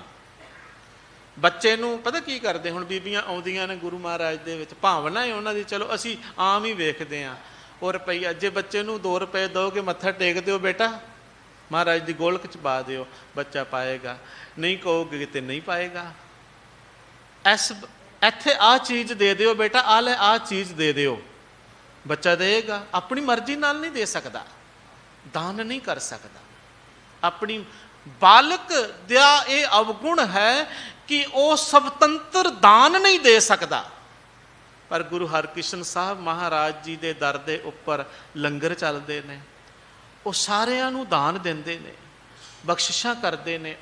ਉਹਨਾਂ ਦੇ ਕੋਲ ਜਦੋਂ ਇੱਥੇ ਦਿੱਲੀ ਦੇ ਵਿੱਚ ਪਹੁੰਚੇ ਸਨ ਤੇ ਮੈਂ ਪੜ੍ਹਿਆ ਇਤਿਹਾਸ ਦੇ ਵਿੱਚ ਕਿ ਥਾਲ ਭਰ ਕੇ ਮੋਹਰਾਂ, ਧਨ ਦੌਲਤ ਬਹੁਤ ਸਾਰੀਆਂ ਆਈਆਂ ਉਹਨਾਂ ਦੇ ਕੋਲ, ਬਾਦਸ਼ਾਹ ਦੇ ਵੱਲੋਂ ਵੀ ਆਈਆਂ, ਪਰ ਉਹਨਾਂ ਨੇ ਉਹ ਸਭ ਗੁਰੂ ਹਰਕ੍ਰਿਸ਼ਨ ਸਾਹਿਬ ਮਹਾਰਾਜ ਨੇ ਮੋੜ ਦਿੱਤਾ। ਇੱਕ ਕਹਿੰਦੇ ਨੇ ਇਤਿਹਾਸ ਦੇ ਵਿੱਚ ਕਿ ਉਹਦੇ ਵਿੱਚ ਇੱਕ ਤਸਬੀਹ ਉੱਪਰ ਰੱਖੀ ਸੀ, ਉਹ ਪਕੜ ਕੇ ਰੱਖ ਲਈ, ਬਾਕੀ ਸਭ ਕੁਛ ਨਹੀਂ। ਤੇ ਬੱਚੇ ਜਿਹੜੇ ਨੇ ਨਾ, ਉਹ ਹਰ ਚੀਜ਼ ਨੂੰ ਪਕੜਨ ਨੂੰ ਪੈਂਦੇ ਨੇ। ਬੱਚਿਆਂ ਦੇ ਵਿੱਚ ਦਾਨ ਦੇਣ ਦੀ ਭਾਵਨਾ ਨਹੀਂ ਹੁੰਦੀ, ਮਾਫ ਕਰਨਾ ਮੈਨੂੰ, ਲੈਣ ਦੀ ਹੁੰਦੀ ਹੈ। ਕੋਈ ਵੀ ਚੀਜ਼ ਬੱਚੇ ਅੱਗੇ ਕਰ ਦਿਓ, ਲੈ ਲਏਗਾ, ਤੇ ਫਿਰ ਇਹ ਕਹੇਗਾ ਕਿ ਇਹ ਮੇਰੀ ਹੈ। ਕਿਤਨੇ ਅਲੱਗ ਹਨ। ਕਈਆਂ ਨੇ ਇਹ ਸੋਚਿਆ ਬਾਲਕ ਗੁਰੂ ਕਿਵੇਂ ਹੋ ਸਕਦਾ ਹੈ, ਬੱਚਾ ਕਿਵੇਂ ਗੁਰੂ ਹੋ ਸਕਦਾ ਹੈ। ਕਹਿੰਦੇ ਨੇ ਤੀਸਰੀ ਗੱਲ, ਤੀਸਰੀ ਜਿਹੜੀ ਗੱਲ ਹੈ, ਬੱਚਾ ਮੁਕਤੀ ਨਹੀਂ ਦੇ ਸਕਦਾ। ਇਹ ਤਿੰਨ ਜਿਹੜੇ ਨੇ ਦੋਸ਼ ਬਾਲਕ ਦੇ ਵਿੱਚ ਕਹੇ ਜਾਂਦੇ ਨੇ, ਵਿਦਵਾਨ ਆਖਦੇ ਨੇ। ਪਰ ਭਾਈ ਸਾਹਿਬ ਭਾਈ ਸੰਤੋਖ ਸਿੰਘ ਜੀ ਲਿਖਦੇ ਨੇ, ਬਾਲ ਬੈਸ ਬ੍ਰਿਧ ਗਿਆਨ ਮੈਂ। ਉਮਰ ਜਿਹੜੀ ਹੈ, ਮੈਂ ਬੇਨਤੀ ਕੀਤੀ ਸੀ, ਗਿਆਨ ਨਹੀਂ ਦੇ ਸਕਦਾ, ਦਾਨ ਨਹੀਂ ਦੇ ਸਕਦਾ, ਮੁਕਤੀ ਨਹੀਂ ਦੇ ਸਕਦਾ। ਇਹ ਤਿੰਨ ਹੀ ਗੱਲਾਂ ਨੇ ਨਾ। ਲੇਕਿਨ ਭਾਈ ਸਾਹਿਬ ਕਹਿੰਦੇ ਨੇ ਬਾਲ ਬੈਸ, ਉਮਰ ਜਿਹੜੀ ਹੈ ਬਾਲਕਾਂ ਵਾਲੀ ਹੈ, ਲੇਕਿਨ ਬਾਲ ਬੈਸ ਬ੍ਰਿਧ ਗਿਆਨ ਮੈਂ। ਗਿਆਨ ਦੇ ਵਿੱਚ ਬਿਰਧ ਨੇ, ਬਜ਼ੁਰਗ ਨੇ। ਗਿਆਨ ਦੇ ਵਿੱਚ ਬਿਰਧ ਦਾ ਮਤਲਬ ਵੱਡੇ ਨੇ, ਬਜ਼ੁਰਗ। ਗਿਆਨ ਦੇਣ ਦੇ ਵਿੱਚ ਬਜ਼ੁਰਗ ਨੇ। ਉੱਥੇ ਹਜ਼ੂਰ ਕਹਿੰਦੇ ਨੇ ਕਿ ਨਿਮਰਤਾ ਜਿਹਦੇ ਹਿਰਦੇ ਦੇ ਵਿੱਚ ਹੁੰਦੀ ਹੈ ਨਾ, ਜਿਹਦਾ ਮਨ ਨਿਮਰ ਹੋ ਜਾਂਦਾ ਹੈ, ਉੱਥੇ ਆਤਮ ਰਸ ਆ ਜਾਂਦਾ ਹੈ। ਗੁਰੂ ਹਰਕ੍ਰਿਸ਼ਨ ਸਾਹਿਬ ਮਹਾਰਾਜ ਭਾਈ ਸੰਗਤੀਆ ਤੇ ਸਿੱਖਾਂ ਨੂੰ ਕਹਿੰਦੇ ਨੇ, ਆਤਮ ਰਸ ਚਾਹੀਦਾ ਹੈ ਨਾ, ਤੇ ਆਤਮ ਰਸ ਹਉਮੈ ਦੇ ਨਾਲ ਨਹੀਂ ਆਉਂਦਾ, ਅਹੰਕਾਰ ਦੇ ਨਾਲ ਨਹੀਂ ਆਉਂਦਾ। ਜਿਹਦੇ ਮਨ ਦੇ ਵਿੱਚ ਦਇਆ ਹੋਵੇਗੀ, ਜਿਹਦੇ ਮਨ ਦੇ ਵਿੱਚ ਨਿਮਰਤਾ ਹੋਵੇਗੀ, ਉੱਥੇ ਆਤਮ ਰਸ ਆਵੇਗਾ, ਉਹ ਆਤਮਦਰਸ਼ੀ ਹੋਵੇਗਾ। ਜਿੱਥੇ ਗਿਆਨ, ਭਗਤੀ, ਇਹ ਸ਼ਰਧਾ, ਇਹ ਦੋ ਚੀਜ਼ਾਂ ਜਿੱਥੇ ਮੇਲ ਆ ਜਾਣ, ਉਹ ਤੇ ਫਿਰ ਬ੍ਰਹਮ ਦੇ ਗਿਆਨ ਵਾਲਾ ਬਣ ਜਾਂਦਾ ਹੈ, ਬ੍ਰਹਮ ਗਿਆਨੀ ਹੋ ਜਾਂਦਾ। ਮੈਂ ਬੇਨਤੀ ਕਰ ਰਿਹਾ ਸੀ, ਗੁਰੂ ਹਰਕ੍ਰਿਸ਼ਨ ਸਾਹਿਬ ਮਹਾਰਾਜ ਜੀ ਦੇ ਕੋਲ ਉਹਨਾਂ ਨੇ ਇੱਕ ਦੁੱਖ ਨਹੀਂ ਸੰਸਾਰ ਦਾ ਦੂਰ ਕੀਤਾ। ਕਈ ਤਰ੍ਹਾਂ ਦੇ ਜਾਤ ਪਾਤ ਦਾ ਬੜਾ ਵੱਡਾ ਕੋੜ ਹੈ ਭਾਰਤੀ ਸਮਾਜ ਦੇ ਵਿੱਚ। ਹਰਿਦੁਆਰ ਤੋਂ ਇੱਕ ਬਸੰਤਰ ਨਾਮ ਦਾ ਪੰਡਤ ਆਇਆ, ਉਹਦਾ ਨਾਮ ਸੀ ਬਸੰਤਰ। ਕੋੜ ਦਾ ਰੋਗੀ ਸੀ, ਕੁਸ਼ਟ ਰੋਗ ਸੀ, ਕਿਤੋਂ ਵੀ ਠੀਕ ਨਹੀਂ ਸੀ ਹੋ ਰਿਹਾ ਸਰੀਰ ਦਾ ਰੋਗ। ਪਰ ਗੁਰੂ ਹਰਕ੍ਰਿਸ਼ਨ ਸਾਹਿਬ ਮਹਾਰਾਜ ਜੀ ਦੇ ਕੋਲ ਕੀਰਤਪੁਰ ਪਹੁੰਚਿਆ ਤੇ ਜਾ ਕਰਕੇ ਮੱਥਾ ਟੇਕਿਆ, ਬੇਨਤੀ ਕੀਤੀ, ਕਹਿਣ ਲੱਗਾ, ਜੀ ਮੇਰਾ ਕੁਸ਼ਟ ਰੋਗ ਨਹੀਂ ਜਾ ਰਿਹਾ, ਮੈਂ ਬੜੀ ਮਹਿਮਾ ਸੁਣ ਕੇ ਆਇਆ ਹਾਂ, ਹਰਿਦੁਆਰ ਤੋਂ ਚੱਲ ਕੇ ਆਇਆ ਹਾਂ। ਗੁਰੂ ਪਿਆਰਿਓ, ਕੋਈ ਸਮਾਂ ਸੀ ਜਿੱਦਣ ਹਰਿਦੁਆਰ ਵਾਲੇ ਗੁਰੂ ਦੇ ਚਰਨਾਂ 'ਚ ਆਉਂਦੇ ਸਨ। ਅੱਜ ਗੁਰੂ ਕੇ ਸਿੱਖ ਹਰਿਦੁਆਰ ਵੱਲ ਨੂੰ ਤੁਰ ਪਏ ਨੇ। ਕਿੱਦਾਂ ਦੀ ਗੱਲ ਹੋ ਗਈ ਹੈ। ਗੁਰੂ ਨੇ ਸਾਨੂੰ ਕਿੱਡਾ ਸੋਹਣਾ ਸਿਧਾਂਤ, ਵਿਚਾਰਧਾਰਾ ਬਖਸ਼ਿਸ਼ ਕੀਤੀ ਸੀ। ਅਸੀਂ ਉਸ ਗੁਰੂ ਦੇ ਸੇਵਕ ਬਣੀਏ ਜਿਹੜਾ ਪੂਰੇ ਸੰਸਾਰ ਨੂੰ ਆਪਣੇ ਗੱਲ ਨਾਲ ਲਾਉਣ ਵਾਲਾ, ਜਿਹੜਾ ਵੰਡ ਵਿਤਕਰੇ ਪਾਉਣ ਵਾਲਾ, ਜਾਤ ਪਾਤ ਦੀਆਂ ਵੰਡੀਆਂ ਪਾਉਣ ਵਾਲਾ। ਉਹ ਠੀਕ ਹੈ, ਸਾਡਾ ਪਿਆਰ ਸਾਰਿਆਂ ਦੇ ਨਾਲ ਹੀ ਹੈ, ਅਸੀਂ ਨਫ਼ਰਤ ਨਹੀਂ ਕਰਦੇ ਕਿਸੇ ਕੋਲੋਂ, ਪਰ ਬਸ ਇੰਨੀ ਕੁ ਪਹਿਚਾਨ ਰੱਖੋ, ਗੁਰੂ ਦੇ ਪਿੱਛੇ ਲੱਗਣਾ ਹੈ, ਗੁਰੂ ਦੇ ਸ਼ਬਦ ਦੇ ਪਿੱਛੇ, ਸਿਧਾਂਤ ਦੇ ਪਿੱਛੇ, ਵਿਚਾਰਧਾਰਾ ਦੇ ਪਿੱਛੇ। ਪੰਡਿਤ ਕਹਿਣ ਲੱਗਾ, ਮੇਰਾ ਦੁੱਖ ਦੂਰ ਕਰ ਦਿਓ, ਮੇਰੇ ਕੁਸ਼ਟ ਰੋਗ ਨਹੀਂ ਜਾ ਰਿਹਾ। ਤੇ ਹੱਸਦੇ ਹੋਏ ਗੁਰੂ ਹਰਕ੍ਰਿਸ਼ਨ ਸਾਹਿਬ ਮਹਾਰਾਜ ਕਹਿਣ ਲੱਗੇ, ਪੰਡਿਤ ਜੀ, ਇਹ ਰੋਗ ਤੇ ਚਲਾ ਜਾਵੇਗਾ। ਕਹਿੰਦੇ ਇਹ ਰੋਗ ਚਲਾ ਜਾਵੇਗਾ, ਪਰ ਜਿਹੜਾ ਜਾਤ ਪਾਤ ਦਾ ਰੋਗ ਲੱਗਾ ਹੋਇਆ ਹੈ, ਉਹਦਾ ਵੀ ਕੁਛ ਇਲਾਜ ਕਰੋ ਨਾ। ਆ ਜਾਤ ਪਾਤ, ਆ ਛੋਟਾ ਵੱਡਾ, ਆ ਬ੍ਰਾਹਮਣ ਖੱਤਰੀ, ਆ ਸ਼ੂਦਰ ਦਾਲਾ, ਆ ਨੀਚ, ਆ ਊਚ, ਆ ਉੱਚੇ, ਆ ਨੀਵੇਂ, ਇਹਦਾ ਵੀ ਕੁਝ ਕਰੋ। ਇਹ ਬੜਾ ਤਕੜਾ ਰੋਗ ਹੈ। ਇੱਕ 5.25 ਸਾਲ ਦੀ ਉਮਰ ਦੇ ਗੁਰੂ ਹਰਕ੍ਰਿਸ਼ਨ ਸਾਹਿਬ ਮਹਾਰਾਜ ਏਡੀ ਵੱਡੀ ਏਡੀ ਮਹਾਨ ਗੱਲ ਕਰਦੇ ਨੇ। ਪੰਡਤ ਨੇ ਹੱਥ ਜੋੜੇ, ਬੇਨਤੀ ਕੀਤੀ ਹਜ਼ੂਰ ਦੇ ਚਰਨਾਂ 'ਚ, ਉਹਦਾ ਦੁੱਖ ਦੂਰ ਹੋਇਆ। ਔਰ ਉਹ ਨਰੋਈ ਵਿਚਾਰ, ਸਰੀਰ ਨਿਰੋਗ ਲੈ ਕੇ ਨਹੀਂ ਗਿਆ, ਸਿਰਫ ਨਰੋਈ ਵਿਚਾਰ, ਰੋਗੀ ਵਿਚਾਰ ਜਾਤ ਪਾਤ ਪੈਦਾ ਕਰਦੀ ਹੈ, ਰੋਗੀ ਵਿਚਾਰ ਨਸਲੀ ਵਿਤਕਰੇ ਪੈਦਾ ਕਰਦੀ ਹੈ। ਭੇਦ ਭਾਵ, ਜਿਹਦਾ ਮਨ ਰੋਗੀ ਹੈ ਨਾ, ਉੱਥੇ ਇਹ ਹੋਣਗੀਆਂ ਗੱਲਾਂ। ਜਿਹਦਾ ਮਨ ਨਿਰੋਗ ਹੈ ਉਹ ਸਾਰਿਆਂ ਨੂੰ ਆਪਣਾ ਪਰਿਵਾਰ ਸਮਝਦਾ ਹੈ। ਗੁਰੂ ਹਰਕ੍ਰਿਸ਼ਨ ਸਾਹਿਬ ਨੇ ਐਸੀ ਕਿਰਪਾ ਕੀਤੀ। ਆ ਪੰਡਿਤ ਲਾਲ ਚੰਦ ਦੀ ਜਦੋਂ ਅਸੀਂ ਕਹਾਣੀ ਸੁਣਦੇ ਹਾਂ, ਜਦੋਂ ਸੱਚੇ ਪਾਤਸ਼ਾਹ ਦਿੱਲੀ ਵੱਲ ਨੂੰ ਆਉਣ ਲੱਗੇ, ਦਿੱਲੀ ਦੇ ਰੋਗੀਆਂ ਦੇ ਰੋਗਾਂ ਨੂੰ ਦੂਰ ਕਰਨ ਵਾਸਤੇ, ਇਤਿਹਾਸ ਕਹਿੰਦਾ ਹੈ ਹਜ਼ੂਰ ਉੱਥੇ ਪਹੁੰਚੇ ਨਾ ਤੇ ਗੁਰੂ ਘਰ ਦੇ ਵਿਰੋਧੀ ਬੜੇ ਸਨ। ਰਾਮ ਰਾਏ ਜੀ ਤਾਂ ਗੁਰੂ ਘਰ ਤੋਂ ਦੂਰ ਹੋਏ ਸਨ। ਜਦੋਂ ਉਹਨਾਂ ਨੇ ਬਾਣੀ ਦੀ ਤੁਕ ਬਦਲ ਦਿੱਤੀ ਸੀ, ਪੰਕਤੀ ਅੱਖਰ ਬਦਲ ਦਿੱਤਾ ਸੀ, ਹਜ਼ੂਰ ਗੁਰੂ ਹਰਿਰਾਏ ਸਾਹਿਬ ਜੀ ਨੇ ਉਹਨਾਂ ਨੂੰ ਆਪਣੇ ਤੋਂ ਦੂਰ ਕਰ ਦਿੱਤਾ ਸੀ, ਸਿੱਖ ਸੰਗਤ ਤੋਂ ਵੀ ਦੂਰ ਕਰ ਦਿੱਤਾ ਸੀ। ਸਿਧਾਂਤ ਦੇ ਨਾਲ, ਸ਼ਬਦ ਦੇ ਨਾਲ ਕੋਈ ਸਮਝੌਤਾ ਨਹੀਂ ਹੈ। ਪਹਿਲੇ ਪਾਤਸ਼ਾਹ ਕੇ ਬਾਕ ਫੇਰ ਨਾ ਸਕੇ ਕਉ ਮਤ ਰਾਖ, ਅਬ ਹਮਰੇ ਮੁਖ ਲਾਗੇ ਨਾਹੀ, ਰਹੋ ਸਦਾ ਤੁਰਕੇਸ਼ਰ ਮਾਹੀ। न दर्शै दर्शावै दर्शन, करे जो तुरका लक्ष्मी स्पर्शन। ਜਿਹੜਾ ਤੁਰਕਾਂ ਦੀ ਲక్ష్ਮੀ ਸਪਰਸ਼ ਕਰਨ ਲੱਗ ਪਿਆ ਹੈ, ਕਹਿੰਦੇ ਉਹ ਸਾਡੇ ਮੱਥੇ ਨਾ ਲੱਗੇ, ਉਹ ਸਾਡਾ ਕੁਛ ਨਹੀਂ ਲੱਗਦਾ। ਬੜਾ ਵੱਡਾ ਫੈਸਲਾ ਕੀਤਾ। ਉੱਥੇ ਕਿਹਾ ਸੀ ਜਿਹੜਾ ਗੁਰੂ ਹਰਕ੍ਰਿਸ਼ਨ ਸਾਹਿਬ ਦੇ ਮੱਥੇ ਲੱਗੇਗਾ ਉਹਦੇ ਦੁੱਖ ਦੂਰ ਹੋਣਗੇ। ਤੇ ਪਾਤਸ਼ਾਹ ਨੇ ਐਸੀ ਕਿਰਪਾ ਵਰਸਾ ਦਿੱਤੀ ਸੀ, ਮਿਹਰ ਕਰ ਦਿੱਤੀ ਸੀ। ਉਦੋਂ ਬੜੇ ਜਿਹੜੇ ਉਪੱਧਰੀ ਸਨ, ਗੁਰੂ ਘਰ ਦੇ ਦੋਖੀ ਸਨ, ਉਹਨਾਂ ਨੇ ਬੜਾ ਸ਼ੋਰ ਮਚਾਇਆ ਸੀ ਸਤਿਗੁਰੂ ਦੀ ਉਮਰ ਆਯੂ ਨੂੰ ਲੈ ਕਰਕੇ। ਪਰ ਉਹ ਕੀ ਜਾਣਨ, ਉਮਰ ਨਹੀਂ ਵਰਤਦੀ, ਗੁਰੂ ਦੀ ਜੁਗਤ ਵਰਤਦੀ ਹੈ। ਜਿੱਥੇ ਜੋਤ ਆ ਜਾਂਦੀ ਹੈ, ਉਹ ਜੋਤ ਛੋਟੀਆਂ ਉਮਰਾਂ ਨੂੰ ਵੀ ਵੱਡੀ ਮਹਾਨ ਬਣਾ ਦਿੰਦੀ ਹੈ। ਜਿੱਥੇ ਗੁਰੂ ਨਾਨਕ ਦੀ ਜੋਤ ਆ ਜਾਂਦੀ ਹੈ, ਉੱਥੇ ਬਜ਼ੁਰਗੀ ਦੇ ਵਿੱਚ 70-80 ਸਾਲ ਦੀ ਉਮਰ ਭਾਵੇਂ ਹੋਵੇ ਤੇ ਭਾਵੇਂ 5 ਸਾਲ ਦੀ ਉਮਰ ਹੋਵੇ, ਉੱਥੇ ਅਥਾਹ ਸ਼ਕਤੀ, ਸਮਰੱਥਾ, ਤਾਕਤ ਆ ਜਾਂਦੀ ਹੈ। ਉਹ ਬਜ਼ੁਰਗ ਵੀ ਜਿਹੜਾ ਹੈ ਉਹ ਗੁਰਮੁਖ ਬੁੱਢੇ ਕਦੇ ਨਹੀਂ, ਜਿਨ੍ਹਾਂ ਅੰਤਰ ਸੁਰਤ ਗਿਆਨ, ਉਹ ਬਣ ਜਾਂਦਾ ਹੈ। ਗੁਰੂ ਹਰਕ੍ਰਿਸ਼ਨ ਸਾਹਿਬ ਮਹਾਰਾਜ ਨੂੰ ਵੇਖ ਕਰਕੇ ਚਹਿਲ ਪਹਿਲ, ਹਜ਼ੂਰ ਦੇ ਨਾਲ ਇੰਨੀਆਂ ਸੰਗਤਾਂ ਸਨ, ਦਰਬਾਰ ਸਜਿਆ ਦੇਖ ਕਰਕੇ ਉਸਨੇ ਤਰਕ ਕੀਤੀ। ਆਖਿਆ ਕਿ ਇਹ ਕੌਣ ਨੇ? ਪੁੱਛਿਆ ਪਹਿਲਾਂ। ਸਿੱਖਾਂ ਨੇ ਦੱਸਿਆ ਗੁਰੂ ਹਰਕ੍ਰਿਸ਼ਨ ਸਾਹਿਬ ਮਹਾਰਾਜ ਆਏ ਹਨ, ਦਿੱਲੀ ਜਾ ਰਹੇ ਹਨ। ਹਜ਼ੂਰ ਸੱਚੇ ਪਾਤਸ਼ਾਹ ਗੁਰੂ ਨਾਨਕ ਦੀ ਗੱਦੀ ਦੇ 8ਵੇਂ ਵਾਰਸ। ਨਾਮ ਪੁੱਛਿਆ ਤੇ ਦੱਸਿਆ ਗੁਰੂ ਹਰਕ੍ਰਿਸ਼ਨ ਸਾਹਿਬ ਮਹਾਰਾਜ। ਪੰਡਤ ਨੇ ਈਰਖਾ ਵਸ ਹੁੰਦਿਆਂ ਆਖਿਆ, ਕਹਿਣ ਲੱਗੇ ਨਾਮ ਤੇ ਬੜਾ ਵੱਡਾ ਹੈ, ਤਾਂ ਮੰਨੀਏ ਜੇ ਕ੍ਰਿਸ਼ਨ ਨੇ ਤਾਂ ਗੀਤਾ ਉਚਾਰੀ ਸੀ, ਇਹ ਗੀਤਾ ਦੇ ਅਰਥ ਕਰਕੇ ਦੱਸ ਦੇਣ। ਹਜ਼ੂਰ ਦੇ ਕੋਲ ਜਦੋਂ ਗੱਲ ਪਹੁੰਚੀ ਤਾਂ ਮਹਾਰਾਜ ਨੇ ਆਖ ਦਿੱਤਾ ਸੀ ਪੰਡਤ ਲਾਲ ਚੰਦ ਨੂੰ। ਕਹਿਣ ਲੱਗੇ ਸੀ, ਆਇਆ ਦਰਬਾਰ ਦੇ ਵਿੱਚ, ਕਹਿਣ ਲੱਗੇ ਜੇ ਗੁਰੂ ਦੇ ਦਰਬਾਰ ਦੀ ਅਜ਼ਮਤ ਨੂੰ ਪਰਖਣਾ, ਮੇਰੀ ਨਹੀਂ, ਜੇ ਗੁਰੂ ਨਾਨਕ ਦੀ ਪਰਖ ਕਰਨ ਆਇਆ ਹੈ ਤੇ ਫਿਰ ਜਿਹੜਾ ਤੈਨੂੰ ਨਜ਼ਰ ਆਉਂਦਾ ਹੈ, ਗੂੰਗਾ ਹੋਵੇ, ਭਾਵੇਂ ਬਹਿਰਾ ਹੋਵੇ, ਤੇ ਭਾਵੇਂ ਉਹ ਅਨਪੜ੍ਹ ਜ਼ਾਹਿਲ ਤੋਂ ਜ਼ਾਹਿਲ ਜਿਹਨੂੰ ਤੂੰ ਸਮਝਦਾ ਹੈ ਇਹਨੂੰ ਇੱਕ ਅੱਖਰ ਨਹੀਂ ਆਉਂਦਾ, ਉਹ ਲੈ ਕੇ ਆ। ਤੇ ਕਹਿੰਦੇ ਨੇ ਇਤਿਹਾਸ ਦੱਸਦਾ ਹੈ, ਮਹਾਰਾਜ ਦੇ ਅੱਗੇ ਲਿਆ ਕਰਕੇ ਬਿਠਾ ਦਿੱਤਾ। ਸ਼ੂਦਰਾਂ ਦੇ ਵਿੱਚੋਂ ਕਹੇ ਜਾਂਦੇ ਛੱਜੂ ਨੂੰ, ਇਤਿਹਾਸ ਇਹੀ ਕਹਿੰਦਾ ਨਾ, ਛੱਜੂ ਝੀਵਰ। ਨਾ ਉਹਨਾਂ ਨੂੰ ਸੰਸਕ੍ਰਿਤ ਪੜ੍ਹਨ ਦੀ ਆਗਿਆ, ਮਨੂ ਸਿਮਰਤੀ ਵੜਨ ਵੰਡ ਦੇ ਅਨੁਸਾਰ ਆਗਿਆ ਨਹੀਂ ਸੀ ਸ਼ਾਸਤਰ ਪੜ੍ਹਨ ਦੀ, ਗ੍ਰੰਥ ਪੜ੍ਹਨ ਦੀ। ਬਿਠਾ ਦਿੱਤਾ।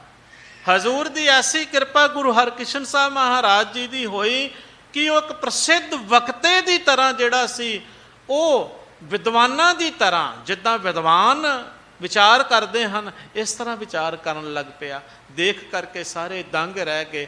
ਔਰ ਸੱਚ ਜਾਣਿਓ, ਪੰਡਤ ਲਾਲ ਚੰਦ ਦਾ ਜਦੋਂ ਹੰਕਾਰ ਟੁੱਟਾ ਨਾ, ਦੇਖਿਆ ਤਾਂ ਉਸ ਨੇ ਨਾ ਕੀ ਕੀਤਾ, ਇਤਿਹਾਸ ਕਹਿੰਦਾ ਹੈ ਆਪਣਾ ਜਨੇਊ, ਜਿਹੜਾ ਜਨੇਊ ਜਾਤ ਪਾਤ ਵਿਤਕਰੇ ਤੇ ਭਰਮ ਭੇਦ ਦਾ ਪ੍ਰਤੀਕ ਹੈ, ਉਹ ਲਾ ਲਿਆ ਆਪਣੇ ਗਲ ਚੋਂ। ਪੰਡਤ ਲਾਲ ਚੰਦ, ਇਤਿਹਾਸ ਕਹਿੰਦਾ ਹੈ, ਸਾਖੀਕਾਰ ਕਹਿੰਦੇ ਨੇ, ਭਾਈ ਸੰਤੋਖ ਸਿੰਘ ਲਿਖਦੇ ਨੇ, ਆਪਣੇ ਗਲ ਦੇ ਵਿੱਚੋਂ ਜਨੇਊ ਲਾ ਕੇ ਪੰਡਤ ਲਾਲ ਚੰਦ ਨੇ ਤੋੜ ਕੇ ਗੁਰੂ ਹਰਕ੍ਰਿਸ਼ਨ ਸਾਹਿਬ ਮਹਾਰਾਜ ਦੇ ਚਰਨਾਂ ਤੇ ਰੱਖ ਦਿੱਤਾ। ਕਹਿਣ ਲੱਗੇ, ਮੈਨੂੰ ਮਾਫੀ ਦੇ ਦਿਓ, ਮੈਨੂੰ ਮਾਫ ਕਰ ਦਿਓ, ਮੇਰੇ ਕੋਲ ਭੁੱਲ ਹੋ ਗਈ, ਗਲਤੀ ਹੋ ਗਈ, ਕਿਰਪਾ ਕਰੋ, ਗਿਆਨ ਦਿਓ, ਮੇਰੀ ਆਤਮਾ ਨੂੰ, ਮੇਰੇ ਮਨ ਨੂੰ ਸਕੂਨ ਮਿਲੇ, ਸ਼ਾਂਤੀ ਮਿਲੇ, ਮੈਨੂੰ ਆਪਣਾ ਸਿੱਖ ਸਾਜ ਲਓ।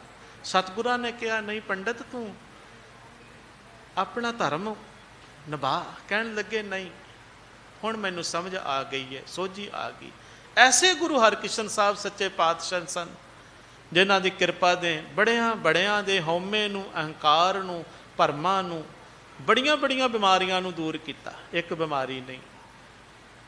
ਆ ਜਿਹੜਾ ਪਿਸ਼ਾਵਰ ਤੇ ਕਟਕ ਦਾ ਇਲਾਕਾ ਹੈ ਨਾ, ਇਸ ਇਲਾਕੇ ਤੋਂ ਕੁਛ ਸੰਗਤਾਂ ਜਿਹੜੀਆਂ ਸਨ ਇਕੱਠੀਆਂ ਹੋ ਕੇ ਦਰਸ਼ਨ ਕਰਨ ਆਈਆਂ। ਉਹਨਾਂ ਦੇ ਵਿੱਚ ਨਾ ਬੜੀਆਂ ਦੂਰ ਤੋਂ ਆਉਂਦੀਆਂ ਸਨ ਮਹਾਰਾਜ ਦੇ ਦਰਸ਼ਨ ਕਰਨ ਸੰਗਤਾਂ। ਉਹਨਾਂ ਦੇ ਵਿੱਚ ਇੱਕ ਚੋਰ, ਬੜਾ ਨਾਮੀ ਚੋਰ ਸੀ ਉੱਥੋਂ ਦਾ। ਇਹ ਜਿਹੜਾ ਇਲਾਕਾ ਨਾ, ਇਲਾਕਾ ਪਿਸ਼ਾਵਰ ਤੇ ਕਟਕ ਦਾ, ਇਹਨੂੰ ਲੰਮਾ ਦੇਸ਼ ਕਹਿੰਦੇ ਸਨ, ਲੰਮੇ ਦੇਸ਼ ਦੀਆਂ ਸੰਗਤਾਂ। ਤੇ ਸੰਗਤਾਂ ਇਕੱਠੀਆਂ ਹੋ ਕੇ ਆਉਂਦੀਆਂ ਸਨ, ਆਈਆਂ। ਉਹਦੇ ਵਿੱਚ ਜਸਵੰਤ ਰਾਏ ਨਾਮ ਦਾ ਇੱਕ ਚੋਰ ਸੀ। ਇਹ ਸੋਚ ਕੇ ਵੀ ਵਾਹ ਹੀ ਉੱਥੇ ਸੰਗਤ ਹੁੰਦੀ ਹੈ, ਜਿੱਥੇ ਭੀੜ ਭੜੱਕਾ ਜ਼ਿਆਦਾ ਹੋਵੇ, ਚੋਰ ਚਾਰ ਜਿਹੜੇ ਨੇ ਉੱਥੇ ਜ਼ਿਆਦਾ ਘੁੱਸਦੇ ਨੇ, ਕਿਉਂਕਿ ਉੱਥੇ ਮੌਕਾ ਮਿਲ ਜਾਂਦਾ ਹੈ ਜੇਬਾਂ ਕੱਟਣ ਦਾ, ਪੈਸੇ ਚਰਾਉਣ ਦਾ। ਇਸ ਮਨਸ਼ਾ ਦੇ ਨਾਲ ਆਇਆ ਚੋਰ। ਆ ਕਰਕੇ ਮੱਥਾ ਟੇਕਣ ਲੱਗਾ ਨਾ ਬਾਕੀ ਸੰਗਤਾਂ ਦੇ ਨਾਲ, ਵੇਖਾ ਵੇਖੀ, ਤੇ ਗੁਰੂ ਹਰਕ੍ਰਿਸ਼ਨ ਸਾਹਿਬ ਮਹਾਰਾਜ ਨੇ ਬਾਣੀ ਦੀ ਪੰਕਤੀ ਪੜ੍ਹੀ, ਚੋਰ ਕੀ ਹਾਮਾ ਭਰੇ ਨਾ ਕੋਏ, ਚੋਰ ਕੀਆ ਚੰਗਾ ਕਿਉਂ ਹੋਏ। ਬਸ ਆ ਪੰਕਤੀ ਵੇਖ ਕੇ ਇੱਕ ਦ੍ਰਿਸ਼ਟੀ ਪਾਈ ਗੁਰੂ ਹਰਕ੍ਰਿਸ਼ਨ ਸਾਹਿਬ ਮਹਾਰਾਜ ਨੇ ਉਸ ਚੋਰ ਦੇ ਉੱਪਰ। ਉਸ ਚੋਰ ਦਾ ਜਿੰਨਾ ਅੰਦਰ ਸੀ ਨਾ, ਉਹ ਸਭ ਬਾਹਰ ਆ ਗਿਆ। ਹੱਥ ਜੋੜ ਕੇ ਰੋਣ ਲੱਗ ਪਿਆ। ਕਹਿਣ ਲੱਗਾ, ਮਹਾਰਾਜ, ਸਤਿਗੁਰੂ ਕਹਿਣ ਲੱਗੇ, ਚੋਰੀ ਦੂਜੇ ਦਾ ਮਾਲ ਚਰਾਉਣਾ, ਧਨ ਚਰਾਉਣਾ, ਕਿਸੇ ਦੀ ਹੱਕ ਮਾਰਨਾ, ਨਾ ਇੱਥੇ ਤੇ ਨਾ ਉੱਥੇ ਦਰਗਾਹ ਦੇ ਵਿੱਚ ਕੋਈ ਹਾਮੀ ਭਰਦਾ ਹੈ। ਉਸਨੇ ਮਾਫੀ ਮੰਗੀ ਮਹਾਰਾਜ ਦੇ ਚਰਨਾਂ 'ਚ। ਮਾਫੀ ਮੰਗ ਕੇ ਅੱਗੇ ਤੋਂ ਕਿਰਤ ਕਰਨ ਦਾ ਪ੍ਰਣ ਲਿਆ ਕਿ ਆਪਣੀ ਕਿਰਤ ਕਰਕੇ ਤੇ ਆਪਣਾ ਜੀਵਨ ਜਿਹੜਾ ਹੈ ਉਹ ਸਫਲ ਕਰਾਂਗਾ। ਐਸੇ ਗੁਰੂ ਹਰਕ੍ਰਿਸ਼ਨ ਸਾਹਿਬ ਸੱਚੇ ਪਾਤਸ਼ਾਹ, ਜਿਨ੍ਹਾਂ ਦੀ ਕਿਰਪਾ ਸੰਸਾਰ ਦੇ ਉੱਪਰ ਹੈ। ਤੰਬਾਕੂ ਨੋਸ਼ੀ, ਕੇਸਾਂ ਨੂੰ ਰੱਖਣਾ, ਇਹ ਸਾਰੀਆਂ ਗੁਰੂ ਹਰਕ੍ਰਿਸ਼ਨ ਸਾਹਿਬ ਮਹਾਰਾਜ ਜੀ ਦੀਆਂ ਬਖਸ਼ਾਂ। ਤੇ ਸਭ ਨਾਲੋਂ ਵੱਡੀ ਬਖਸ਼ਿਸ਼ ਜਿਹੜੀ ਹੈ ਉਹ ਇਹ ਹੈ, ਦੁਖਤਰ ਇਸ ਬੱਚੀਆਂ ਨੂੰ ਜਿਹੜਾ ਮਾਰਨ ਵਾਲਾ ਜਿਹੜਾ ਸੀ, ਧੀਆਂ ਨੂੰ ਮਾਰਨ ਵਾਲਾ, ਕੰਨਿਆਂ ਨੂੰ ਮਾਰਨਾ, ਬੱਚੀ ਨੂੰ ਮਾਰਨਾ, ਉਹਦੇ ਉੱਪਰ ਮਹਾਰਾਜ ਨੇ ਰੋਕ ਲਗਾਈ। ਸੋ ਐਸੇ ਦਇਆਲੂ ਕਿਰਪਾਲੂ ਦਾ ਪੁਰਬ ਮਨਾ ਰਹੇ ਹਾਂ। ਹਜ਼ੂਰ ਕਹਿੰਦੇ ਨੇ, ਅਨੇਕਾਂ ਭਾਂਤ ਦੇ ਨਾਲ ਉਹ ਪਾਲਣਾ ਕਰਦਾ ਹੈ। ਪ੍ਰਤਪਾਲੇ ਜੀਵਨ ਬਹੁ ਭਾਂਤ, ਜੋ ਜੋ ਰਚਿਓ ਸੋ ਤਿਸੇ ਧਿਆਤ। ਜਿਹੜਾ ਵੀ ਉਸ ਮਾਲਕ ਨੇ ਪੈਦਾ ਕੀਤਾ ਹੈ, ਉਹ ਉਸ ਪ੍ਰਭੂ ਨੂੰ ਧਿਆਉਂਦਾ ਹੈ, ਸਿਮਰਦਾ ਹੈ ਉਸ ਮਾਲਕ ਨੂੰ। ਜਿਸ ਭਾਵੈ ਤਿਸ ਲਏ ਮਿਲਾਏ, ਭਗਤ ਕਰੇ ਹਰ ਕੇ ਗੁਣ ਗਾਏ। ਜਿਹਦੇ ਤੇ ਕਿਰਪਾ ਕਰਦਾ ਹੈ ਉਹਨੂੰ ਆਪਣੇ ਨਾਲ ਮਿਲਾ ਲੈਂਦਾ ਹੈ। ਉਹਦੇ ਪਿਆਰੇ ਭਗਤ ਉਹਦੀ ਭਗਤੀ ਕਰਦੇ ਨੇ, ਉਹਦੇ ਗੁਣ ਗਾਉਂਦੇ ਨੇ। ਤੇ ਪਾਤਸ਼ਾਹ ਕਹਿੰਦੇ ਨੇ, ਮਨ ਅੰਤਰ ਵਿਸ਼ਵਾਸ ਕਰ ਮਾਨਿਆ, ਕਰਨ ਹਾਰ ਨਾਨਕ ਇੱਕ ਜਾਣਿਆ। ਜਿਸ ਮਨੁੱਖ ਨੇ ਮਨ ਦੇ ਵਿੱਚ ਸ਼ਰਧਾ ਧਾਰਨ ਕਰਕੇ ਉਸ ਪ੍ਰਭੂ ਸਦਾ ਸਥਿਰ ਰਹਿਣ ਵਾਲੇ ਇੱਕ ਪ੍ਰਭੂ ਨੂੰ ਮੰਨ ਲਿਆ, ਉਹਦੇ ਤੇ ਭਰੋਸਾ ਕਰ ਲਿਆ, ਵਿਸ਼ਵਾਸ ਕਰ ਲਿਆ, ਸਮਝ ਲਓ ਉਸ ਦਾ ਜੀਵਨ ਸਫਲ ਹੋ ਗਿਆ। ਪਾਤਸ਼ਾਹ ਕਹਿੰਦੇ ਨੇ ਜਨ ਲਾਗਾ ਹਰ ਏਕੇ ਨਾਏ ਤਿਸ ਕੀ ਆਸ ਨਾ ਬਿਰਥੀ ਜਾਏ। ਜਿਹੜਾ ਇੱਕ ਪ੍ਰਭੂ ਦੇ ਨਾਮ ਸਿਫਤ ਸਲਾਹ ਦੇ ਨਾਲ ਲੱਗ ਜਾਂਦਾ ਹੈ, ਉਹਦੇ ਮਨ ਦੀ ਜਿਹੜੀ ਪ੍ਰਭੂ ਮਿਲਾਪ ਵਾਲੀ ਆਸਾ ਕਦੇ ਬਿਰਥੀ ਨਹੀਂ ਜਾਂਦੀ। ਸੇਵਕ ਕੋ ਸੇਵਾ ਬਨਿਆਈ ਹੁਕਮ ਬੂਝ ਪਰਮ ਪਦ ਪਾਈ। ਜਿਹੜਾ ਸੇਵਕ ਹੈ ਨਾ, ਉਹਨੂੰ ਸੇਵਾ ਕਰਨੀ ਹੀ ਫੱਬਦੀ ਹੈ। ਬਨ ਆਈ ਦਾ ਮਤਲਬ ਫੱਬਣਾ, ਕਰਨਾ। ਕੀ ਕਰਨਾ ਚਾਹੀਦਾ ਹੈ ਸੇਵਕ ਨੂੰ? ਸੇਵਾ ਕਰਨੀ ਚਾਹੀਦੀ ਹੈ। ਸੇਵਕ ਕੋ ਸੇਵਾ ਬਨ ਆਈ, ਸੇਵਕ ਨੂੰ ਸੇਵਾ ਹੀ ਫੱਬਦੀ ਹੈ। ਕੋਈ ਚੋਰੀ, ਕੋਈ ਜਾਰੀ, ਕੋਈ ਹੋਰ ਇਸ ਤਰ੍ਹਾਂ ਦੇ ਕੁਕਰਮ ਨਹੀਂ ਚੰਗੇ ਲੱਗਦੇ ਸੇਵਕ ਨੂੰ। ਸੇਵਾ ਕਰਦਿਆਂ ਹੀ ਸੋਹਣਾ ਲੱਗਦਾ ਹੈ। ਉਹ ਹੁਕਮ ਬੁੱਝ ਕੇ ਪਰਮ ਪਦਵੀ ਨੂੰ ਪ੍ਰਾਪਤ ਕਰ ਲੈਂਦਾ ਹੈ। ਇਸ ਤੇ ਉੱਪਰ ਨਹੀਂ ਵਿਚਾਰ ਜਾਂ ਕੇ ਮਨ ਵਸਿਆ ਨਿਰੰਕਾਰ। ਜਿਹਦੇ ਮਨ ਵਿੱਚ ਨਿਰੰਕਾਰ ਵਸ ਗਿਆ, ਇਹਦੇ ਨਾਲੋਂ ਕੋਈ ਉੱਚੀ ਵੱਡੀ ਵਿਚਾਰ ਨਹੀਂ ਹੈ। ਬੰਧਨ ਤੋਰ ਭਏ ਨਿਰਵੈਰ ਆਂਦਨ ਪੂਜੈ ਗੁਰ ਕੈ ਪੈਰ। ਜਿਹੜੇ ਗੁਰੂ ਦੇ ਚਰਨਾਂ ਨੂੰ ਦਿਨ ਰਾਤ ਪੂਜਦੇ ਨੇ, ਉਹ ਬੰਧਨ ਤੋੜ ਲੈਂਦੇ ਨੇ, ਆਪਣੇ ਜੀਵਨ ਤੋਂ ਮੁਕਤ ਹੋ ਜੀਵਨ ਮੁਕਤ ਹੋ ਜਾਂਦੇ ਨੇ, ਨਿਰਵੈਰ ਹੋ ਜਾਂਦੇ ਨੇ। ਉਹਨਾਂ 'ਚ ਕਿਸੇ ਦੇ ਪ੍ਰਤੀ ਵੈਰ ਵਿਰੋਧ ਦੀ ਭਾਵਨਾ ਨਹੀਂ ਰਹਿੰਦੀ। ਤੇ ਪਾਤਸ਼ਾਹ ਕਹਿੰਦੇ ਇਹ ਲੋਕ ਸੁਖੀਏ ਪਰਲੋਕ ਸੁਹੇਲੇ ਨਾਨਕ ਹਰ ਪ੍ਰਭ ਆਪੇ ਮੇਲੇ। ਫਿਰ ਉਸ ਮਨੁੱਖ ਦਾ ਇਹ ਲੋਕ ਵੀ ਸੁਖੀ ਹੋ ਜਾਂਦਾ ਹੈ, ਪਰਲੋਕ ਵੀ ਸੁਖੀ ਹੋ ਜਾਂਦਾ ਹੈ। ਦੋਨੋਂ ਥਾਵਾਂ 'ਤੇ ਸੌਖੇ ਹੋ ਜਾਂਦੇ ਹਨ। ਪਾਤਸ਼ਾਹ ਕਹਿੰਦੇ ਨੇ ਕਿਉਂਕਿ ਇਹ ਨਾਨਕ ਪ੍ਰਭੂ ਨੇ ਆਪ ਹੀ ਉਹਨਾਂ ਨੂੰ ਆਪਣੇ ਨਾਲ ਮਿਲਾ ਲਿਆ ਹੈ। ਜਿਨ੍ਹਾਂ ਦੇ ਉੱਪਰ ਮਾਲਕ ਦੀ ਕਿਰਪਾ ਹੁੰਦੀ ਹੈ, ਬਖਸ਼ਿਸ਼ ਹੁੰਦੀ ਹੈ, ਉਹ ਉਹਦੇ ਚਰਨਾਂ ਦੇ ਨਾਲ ਜੁੜ ਜਾਂਦੇ ਨੇ। ਤੋ ਸਤਿਗੁਰਾਂ ਨੇ ਇਹ ਬਖਸ਼ਿਸ਼ ਕੀਤੀ ਹੈ। ਬਾਲਾ ਪ੍ਰੀਤਮ ਗੁਰੂ ਹਰਕ੍ਰਿਸ਼ਨ ਸਾਹਿਬ ਮਹਾਰਾਜ ਜੀ ਦਾ ਕੱਲ੍ਹ ਪ੍ਰਕਾਸ਼ ਪੁਰਬ ਹੈ। ਸਾਰੀਆਂ ਸੰਗਤਾਂ ਨੂੰ ਲੱਖ ਲੱਖ ਵਧਾਈਆਂ ਨੇ। ਸਤਿਗੁਰੂ ਕਿਰਪਾ ਕਰਨ, ਸਾਡੇ ਜੀਵਨ ਵਿੱਚ ਨਾਮ ਬਾਣੀ ਦਾ ਪ੍ਰਕਾਸ਼ ਕਰਨ, ਗੁਰਸਿੱਖੀ ਵਾਲਾ ਜੀਵਨ ਸਾਨੂੰ ਬਖਸ਼ਿਸ਼ ਕਰਨ। ਸਿਧਾਂਤਾਂ ਵਿਚਾਰਧਾਰਾ ਦੇ ਆਧਾਰ 'ਤੇ ਗੁਰੂ ਦੇ ਨਾਲ ਜੁੜਦੇ ਹੋਏ ਆਪਣਾ ਜੀਵਨ ਸਫਲਾ ਕਰੀਏ। ਸਤਿਗੁਰੂ ਸਾਰੇ ਸੰਸਾਰ ਦੇ ਵਿੱਚ ਸਿੱਖਾਂ, ਸੇਵਕਾਂ, ਸੰਗਤਾਂ ਦੇ ਵਿੱਚ ਸ਼ਾਂਤੀ ਦੇ, ਅਰੋਗਤਾ, ਤੰਦਰੁਸਤੀਆਂ ਬਖਸ਼ਿਸ਼ ਕਰਨ। ਭੁੱਲਾਂ ਬਖਸ਼ ਲੈਣੀਆਂ ਵਿਚਾਰਾਂ ਕਰਦਿਆਂ ਹੋਈਆਂ। ਫਤਿਹ ਬੁਲਾਓ ਜੀ। ਵਾਹਿਗੁਰੂ ਜੀ ਕਾ ਖਾਲਸਾ, ਵਾਹਿਗੁਰੂ ਜੀ ਕੀ ਫਤਿਹ।